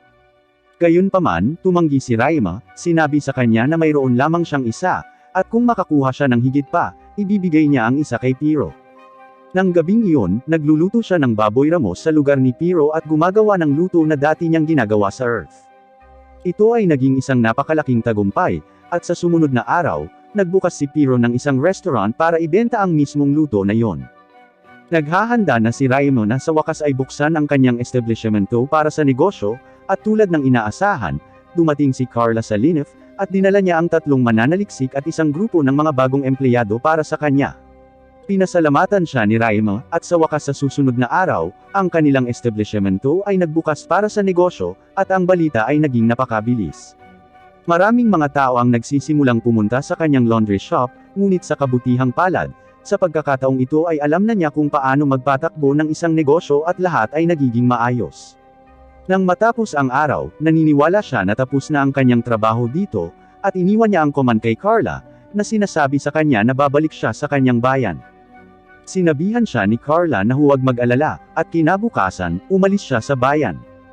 Bumalik siya at agad na pumunta upang salubungin ang merchant mula sa guild, na nagpapaliwanag sa kanya tungkol sa pagbubukas ng market para sa mga magic item, na lubos na kinaiinteresan ni Raima. Kinabukasan, bumalik siya sa bamboo forest at ipinaalam sa kanya ni Callum na ang isa sa kanyang cleaner slime ay nauwi sa pagkain ng uling, at ngayon ay hindi na ito naglilinis ng mga damit ng maayos. Tila labis na nalungkot si Callum sa pangyayaring ito, iniisip na sinira niya ang kanyang slime. Ngunit pinasalamatan siya ni Raima, at ipinaalam sa kanya na malapit nang mag-evolve ang slime, at kapag nag-evolve sila, kadalasan, nawawala ang kanilang mga properties at binabago pa ang kanilang mga gawi sa pagkain. Mukhang medyo gamaan ang loob ni Callum dito, at nagpapasalamat siya kay Raima sa pagpapatawad sa kanya. Sinabi sa kanya ni Raima na kailangan niyang kumilos bilang isang manager sa isang yugto ng panahon ngayon, dahil si Raima ay magtutuon ng pansin sa pagkumpleto ng mga quest, dahil gusto niyang itaas ang kanyang ranggo at bumalik sa kagubatan kung saan siya nakatira noon. Nagulat si Callum nang malaman na nakatira si Raima noon sa forest na iyon, dahil ito ay nababalitang isa sa mga pinakadelikadong lugar na umiiral. Umalis si Raima at dumating sa guild ng adventurer, kung saan nakipagpulong siya sa mga receptionist, na dinala siya sa isang silid upang pag-usapan ang mga bagay-bagay. Ipinaliwanag ni Raima na gusto niyang itaas ang kanyang ranggo sa lalong madaling panahon sa C-rank, at gusto rin niyang harapin ang ilang partikular na halimaw. Mabilis na ipinaalam sa kanya ng receptionist na maraming halimaw na inilista niya ang hindi niya makukuha, dahil masyadong mababa ang kanyang ranggo. At sumasang-ayon siya, sinabi na haharapin niya ang mga ito habang patuloy siyang tumataas sa ranggo. Sa ngayon, hinihiling niya na bigyan siya ng quest, na makakakuha siya ng pinakamaraming karanasan sa pinakamaikling yugto ng panahon. At isa sa mga receptionist, mabilis na pumunta upang kunin ang isa sa mga quest, at iniharap ito kay Raima. Ipinaliwanag niya na kailangan mong ihatid ang package sa lalong madaling panahon sa isang kalapit na bayan. Tinanggap ni Raima ang alok dahil gusto na niyang pumunta sa partikular na bayan na iyon, dahil sinabi sa kanya ng merchant sa guild ang tungkol sa magic item market doon. Dumating siya sa bagong bayan sa talaan ng oras, at nahanap ang tindahan kung saan kailangan niyang ihatid ang package. Isang matandang lalaki ang lumabas mula sa likod ng tindahan, at binati siya. Tuwang-tuwa ang matanda nang malaman na pumunta rito si Raima para ihatid ang kanyang package, at walang tigil ang pasasalamat sa kanya. Mabilis siyang pumunta at kumuha ng tsaa para kay Raima. At sa sandaling iyon, bumukas ang pinto at pumasok sa silid si Serge, ang mangangalakal. Nagulat siya nang makita si Raima, at nabigla rin ang matanda nang malaman niyang kilala ni Serge si Raima. Ipinakilala ni Serge si Raima bilang isa sa pinakamahusay na negosyante sa buong bansa. Sinabi sa matanda ang tungkol sa kanyang mga nagawa. Tila namangha ang matanda at nagpakilalang The Gnome. Sinabi ni Serge kay Raima na si The Gnome ay isang matalinong inventor, at palagi siyang gumagawa sa pag-imbento ng mga bagong gadget at item. Pagkatapos mag-usap ng kaunti, dinala ni The Gnome sina Serge at Raima sa kanyang workshop, kung saan ipinakita niya sa kanila ang kanyang bagong proyekto, na isang sorpresa ay isang modernong kotse. Labis na nalilito si Serge matapos tingnan ang kotse dahil hindi niya alam kung ano ang magagawa nito, ngunit sinabi sa kanya ni The Gnome na kapag natapos na ito, hindi na ito kailangang umasa sa mga kabayo para dalhin sila mula sa isang lugar patungo sa isa pa. Napansin ni Serge na may karwahe sa likod ng pagawaan, at tinanong niya ito. Sumagot si The Gnome na aayusin niya ito para sa isang tao. Laking gulat ni Serge dahil si The Gnome ay hindi kumukuha ng anumang uri ng pagkukumpuni, gaano man kalaki ang bayad. Sumagot si The Gnome sa pagsasabing 4 na taong gulang na ang kanyang apo, at tila isang henyo. Kumuha siya ng isang maliit na mekanismo, at ipinakita ito kay Raima at Serge. Ipinaalam sa kanya ni The Gnome na ginawa ito ng kanyang apo sa kanyang sarili, at maging si Raima ay humanga dito. Ito ay isang sistema ng gear na maaaring gumana sa magic bilang isang mapagkukunan ng enerhiya. Sinabi ni Denome sa kanila na gusto niyang pumunta ang kanyang apo sa Royal Academy. Pero masyadong mataas ang tuition fee, kaya kumukuha siya ng kahit anong trabaho para mabayaran ang tuition ng apo. Pagkalabas ng shop, tinanong ni Serge si Raima tungkol sa kanyang mga plano pa, kung saan sumagot si Raima na maghahanap siya ng isang inn, at pagkatapos ay mag-browse sa palengke kinabukasan. Nang marinig ito, inalok ni Serge si Raima ng pagkakataong dalhin siya sa inn na kanyang tutuluyan, at sa susunod na araw, maaari siyang maging gabay ni Raima sa palengke. Pareho silang nag-check-in sa isang inn, at pumunta si Raima sa kanyang silid upang magkalikot sa isang mekanismo na ibinigay sa kanya ni Denome. Sa wakas ay dumating ang oras para sa hapunan, at sa mesa, gumawa siya ng isang kahon ng musika sa harap ni Serge, na walang ideya tungkol sa pagkakaroon ng ganoong bagay. Ipinaalam sa kanya ni Raima na medyo pinakialaman niya ang mga gears, at ipinakita kung paano lumalabas ang musika.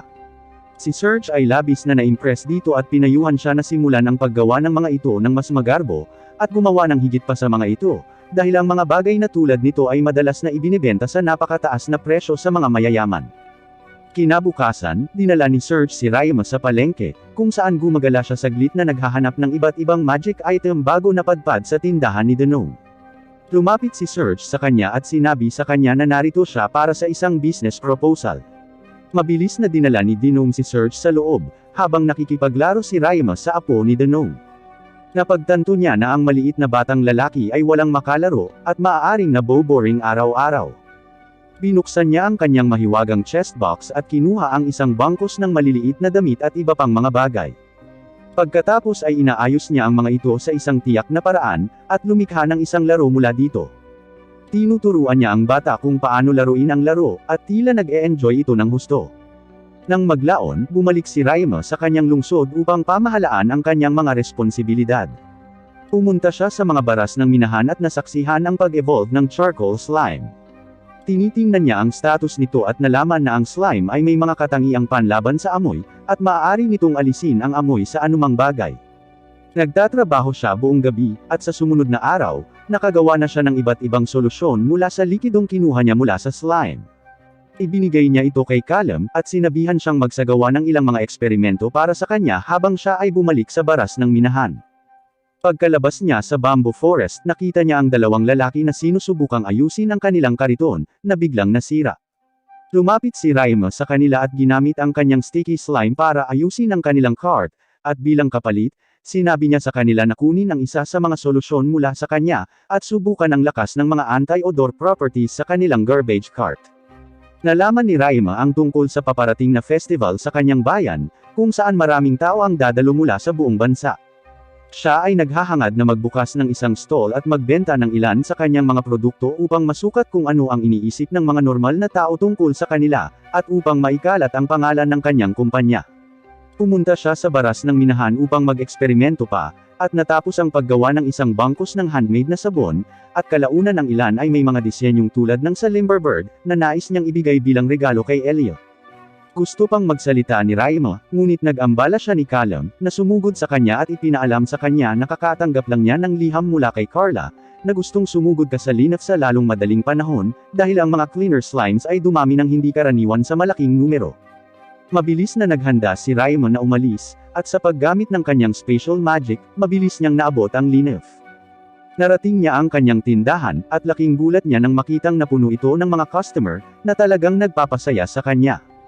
Nag-teleport siya sa loob ng shop at nakita si Carla na nakatayong nalilito at dinala siya nito sa likod na silid, na mayroong isang grupo ng mga cleaner slimes at binabantayan sila ng 3 mananaliksik.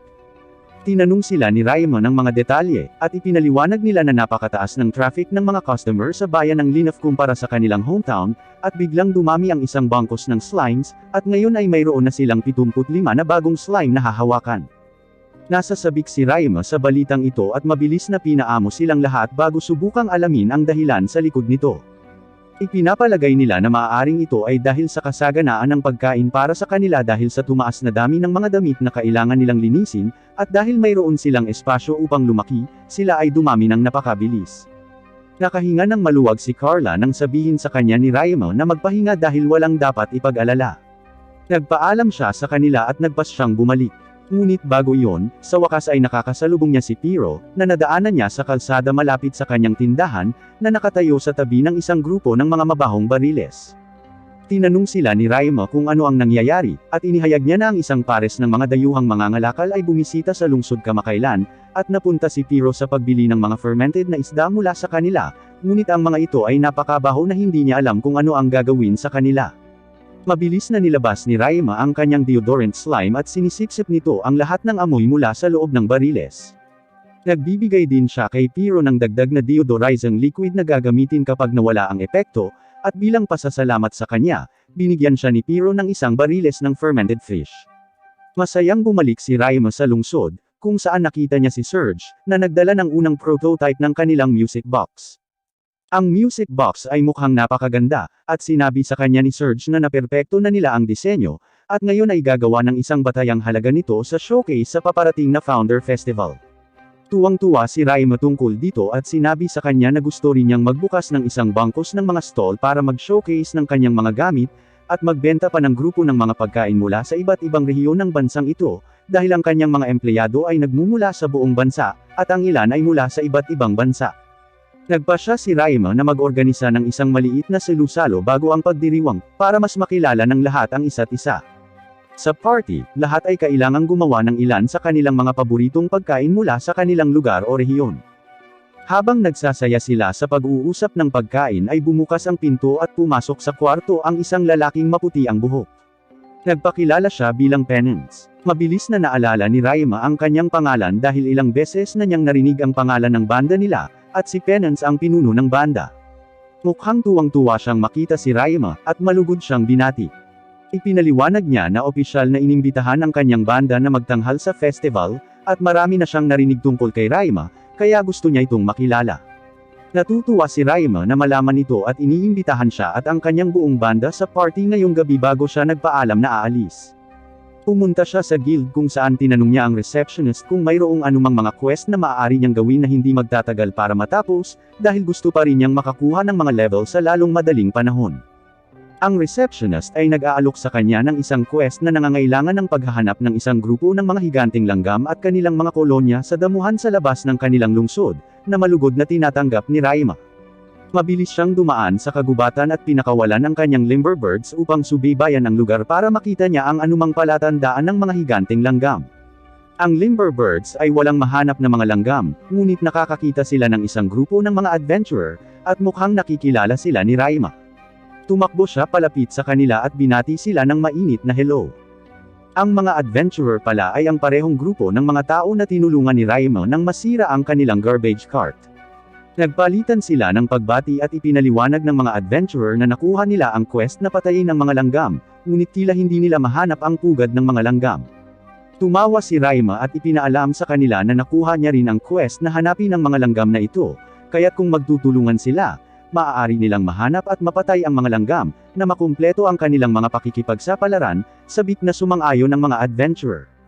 Kinuha ni Raima ang isa sa mga metal slimes at pinalitan ito ng espada, na ikinagulat ng lahat. Pagkatapos ay inutusan niya ang iba pang mga slime na sumulong, na gumagawa ng isang kadena. Ipinaliwanag niya sa iba na ang mga metal slimes ay napakahusay sa pagtuklas ng panganib, at habang sinasabi niya ito, biglang huminto ang mga slimes sa kanilang kinalalagyan, at isang higanteng langgam ang sumabog mula sa ilalim ng lupa. Gayunpaman, handa na si Raima para sa langgam at mabilis itong ginagawa. Hiniwa ito sa dalawa sa tulong ng kanyang espada. Ang iba ay nagsimulang maghanap ng isang bangkos ng mga langgam, at sa pamamagitan ng pagtutulungan, salamat na lang na napabagsak nila ang bawat langgam na mahahanap nila bago ito isakay sa kanilang bagon at dalhin ito sa lungsod. Ang mga adventurer ay nagpasalamat sa kanya at sinabi sa kanya na kung sakaling kailanganin niya ang anumang bagay, maaari niyang hilingin sa kanila at handa silang tumulong. Nag-isip sandali si Raima bago niya sinabing sundan siya. Isinama niya silang lahat sa kanyang lugar kung saan nagaganap ang party. Binati ni Callum si Raima, ngunit laking gulat niya nang makita ang isang grupo ng mga hindi kilalang individual na kasama niya. Sinabi sa kanya ni Raima na dinala niya sila dito dahil sa tingin niya ay maaari silang mga pansamantalang empleyado na makakatulong sa pag-aayos ng mga stall sa panahon ng mga kapistahan. Parang nangangamba si Callum pero biglang lumabas din si Dulce, at parang kilala niya ang mga adventurer na ito. Ipinaliwanag niya na madalas niyang tinutulungan ang mga tao sa slum area, kaya naman kilala niya silang lahat. Sumagot si Callum na kung parehong may tiwala sa kanila si Raima at Dulce, naniniwala rin siya sa kanila. At iniimbitahan niya sila sa loob ng party, kung saan marami silang masasarap na pagkain at inumin na magkasama, ipinagdiriwang ang kanilang tagumpay hanggang ngayon, at naghahanda para sa susunod na araw. Kinabukasan, gumawa si Raima at ang mga manggagawa ng isang magaspang na layout para sa stall na gusto nilang iset up. Biglang tinawag si Raima sa labas ng Guildmaster.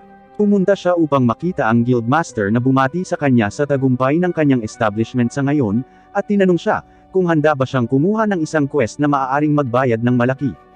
Nagtanong si Raima ng mga detalye, at sinagot niya na ang decoration ng buong festival ay magiging mga sanga ng Trent, ngunit wala sila.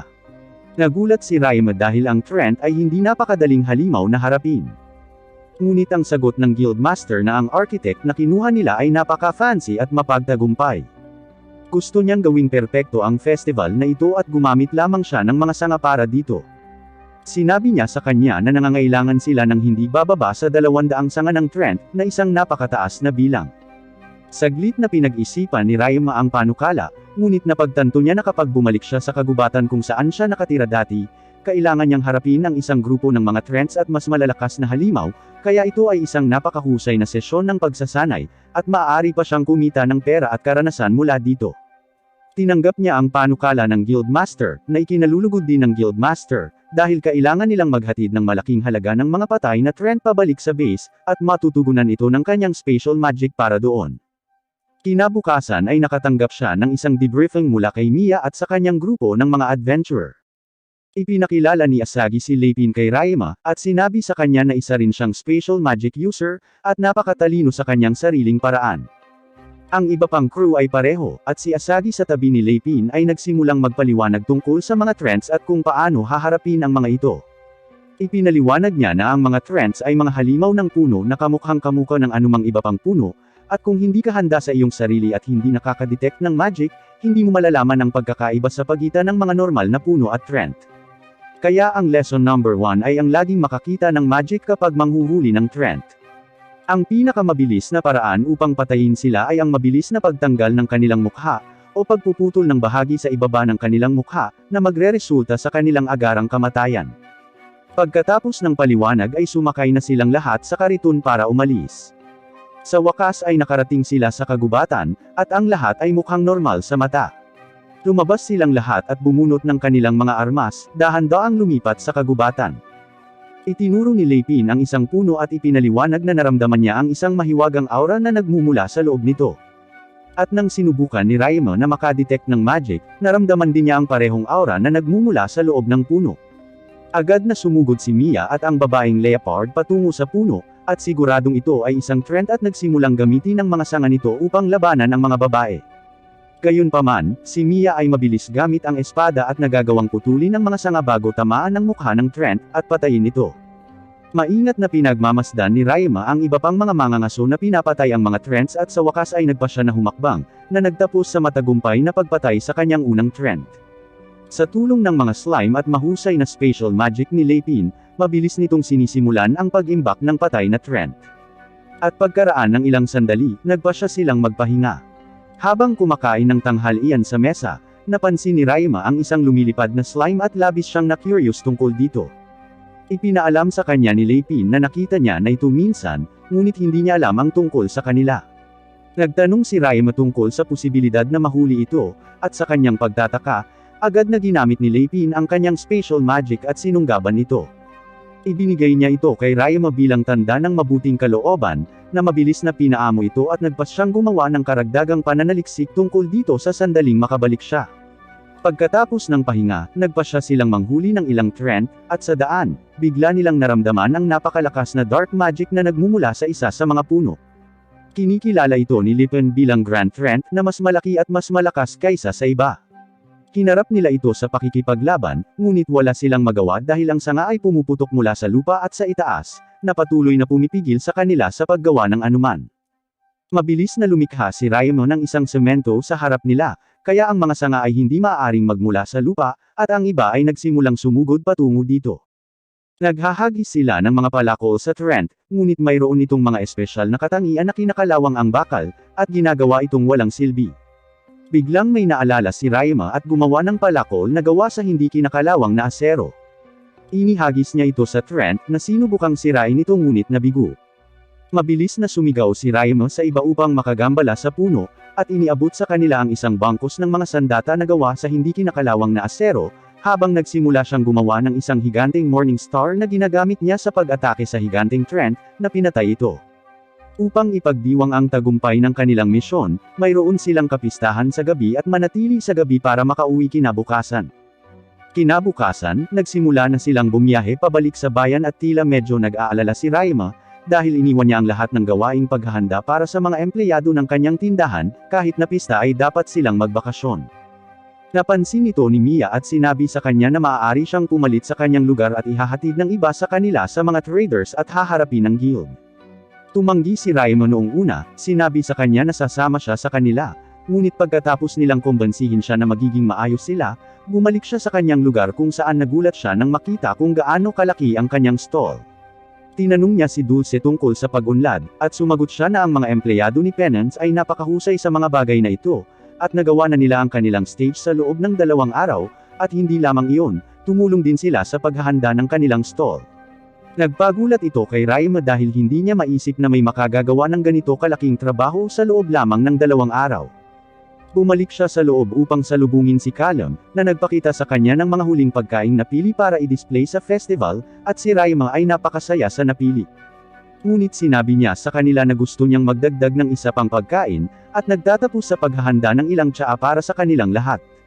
Ito ay isang instant hit, at lahat sila ay sumang-ayon na dapat itong ipakita sa pagdiriwang. Pumunta siya sa labas at tumakbo kay Serge, na nagsabi sa kanya na handa na ang prototype at ipinakita ito kay Raima. Pinatugtog ni Raima ang music box, at isang malambot at magandang tunog ang bumungad mula rito, na umaagos sa perpektong melody at isang kamanghamanghang tunog. Mukhang tuwang-tuwa si Raima sa natapos na produkto at binati niya ito kay Serge. Kinabukasan, nasa labas siya malapit sa mineshaft at nagsimulang makipaglaro sa lumilipad na slime, at napagtanto na mayroon silang kakayahan na mabilis na dumami sa isang grupo ng mga slime, at maaaring magsama-sama sa isa. Habang nakikipaglaro sa kanila, biglang lumipad ang isang malaking dragon sa ibabaw niya, at tumangala siya ng mapaansing nakasakay dito si Pyro. Mabilis niyang sinundan sila at binati si Pyro, na nagulat nang makitang naghihintay si Raima dahil gusto niyang sorpresahin si Raima sa pamamagitan ng pagbisita sa kanya ng random. Ipinaliwanag niya na isang tao mula sa kanyang bayan na nais ng isang urgent na pagpapadala ng ilang mga produkto, at iyon ang dahilan kung bakit siya pumunta dito upang ihatid ito. Gayunpaman, bago niya maipaliwanag, dumating si Asoji sa lugar na may dalang kariton, sinabi sa kanila na siya ang nag-order ng package, at naglalaman ito ng isang bangkos ng miso at toyo, na gusto niyang ibenta sa pagdiriwang. Pagkatapos ay ibinalik niya ang mga ito sa kanyang lugar kung saan gumawa siya ng ilang tempura at rice bowl para matikman nila, at lahat ay sumang-ayon na ito ay kamangha-mangha. Pagkatapos ng tanghalian, nagpaalam sila sa isa't isa at nangakong bibisita sa mga stall ng isa't isa bago bumalik sa kani-kanilang lugar, para matulog ng mahimbing bago ang pista bukas. Sa wakas, dumating ang araw ng pagdiriwang at lahat ay labis na nasasabik tungkol dito. Pumunta muna si Raima upang tingnan ang stall ni Mia at Asoji, at nakitang naghahanda na sila para simulan ang pagbibenta ng kanilang miso soup at rice bowl sa lahat. Pagkatapos ay sumulong siya at nakita niya si Penance sa harap ng stall, tumutugtog ng alto, at sa sorpresa ni Raima, lumabas na sinusubukan ni Penance na i-promote ang music box ni Raima, kung saan si Serge ay nagdagdag ng bagong feature. Ngayon ang music box ay maaaring kopyahin ang anumang musika na naririnig nito at ito ay tila isang malaking tagumpay. Sumagot si Serge na sikat ang music box kaya naibenta na ang kanilang base amount, at nagpadala na sila ng higit pa para sa mass production. Pagkatapos ay lumipat si Raima patungo sa kanyang stall, at nagulat na makita itong puno ng mga customer, nag-order ng tsaa at iba pang pagkain. Mabilis siyang pumasok sa loob at sinimulang tulungan silang gumawa at maghain ng pagkain. Ang tsaa at ang vegetable stir fries ay mukhang mahusay na natanggap, at para mas mabilis na magprito, ginagamit ni Raima ang kanyang metal na slime para gawing vegetable shredder, na sinimulang gamitin ng kanyang mga empleyado para gutihin ang lahat ng gulay ng napakabilis. Sa wakas ay nagpasya siyang magpahinga at magpatuloy upang tuklasin ang mga kasiyahan. Muli siyang napadpad sa tindahan ni Mia at bumili ng isang bangkos ng rice balls at ilang miso soup. Masarap ang lasa, at mukhang masaya sina Mia at Asagi sa stall nila. Habang nakikipag-usap siya sa kanila, narinig niya ang isang bata na umiiyak sa gilid, at pumunta siya upang suriin. Naligaw pala ang bata at hindi na mahanap ang kanyang ina. Mabilis na tiniyak ni Raymond sa bata na makikita nila ang kanyang ina, na nagpatigil sa pag-iyak at pagkatapos ay lumibot sila sa buong festival, hinahanap ang kanyang ina. Sa wakas, nakahanap siya ng istasyon ng pulisya at pumasok sa loob upang iulat ang nawawalang bata, ngunit nagulat siya nang makitang nandoon na ang ina ng bata, umiiyak ang kanyang mga mata. Niyakap niya ang kanyang anak sa sandaling makita niya ito at ang bata at ang ina ay nagsimulang umiyak sa tuwa. Pareho silang nagpasalamat kay Raima at nagpaalam. Sa wakas ay bumagsak ang gabi, at dumating ang oras ng pagtatanghal. Una, ang grupo ni Penance ay gumaganap ng isang magandang sword dance pagkatapos ay lahat sila ay nagpahinga sandali at may makakain. Habang kumakain sila, naalala ni Asagi na tumugtog si Ryuma ng isang instrumento na hindi pa nila nakikita noong mga panahong sinusubukan niyang hulihin ng mga Limberbird, at napagtanto ni Ryuma na gitara ang kanilang tinutukoy. Nakikiusap silang tumugtog ng gitara, pumayag naman siya. Nakikilahok din siya sa sword dance show, at pagkatapos ay tumugtog ng kanyang gitara na nakabighani sa buong madla sa maganda at kakaibang melody na ito. Sa wakas, natapos ang kasiyahan at bumalik si Raima sa bahay para matulog at maghanda para sa mga susunod na araw. Dito nagtatapos ang season 2 ng anime na ito. Salamat sa panunood. Huwag kalimutan na mag-like at mag-subscribe para sa higit pang mga video na tulad nito.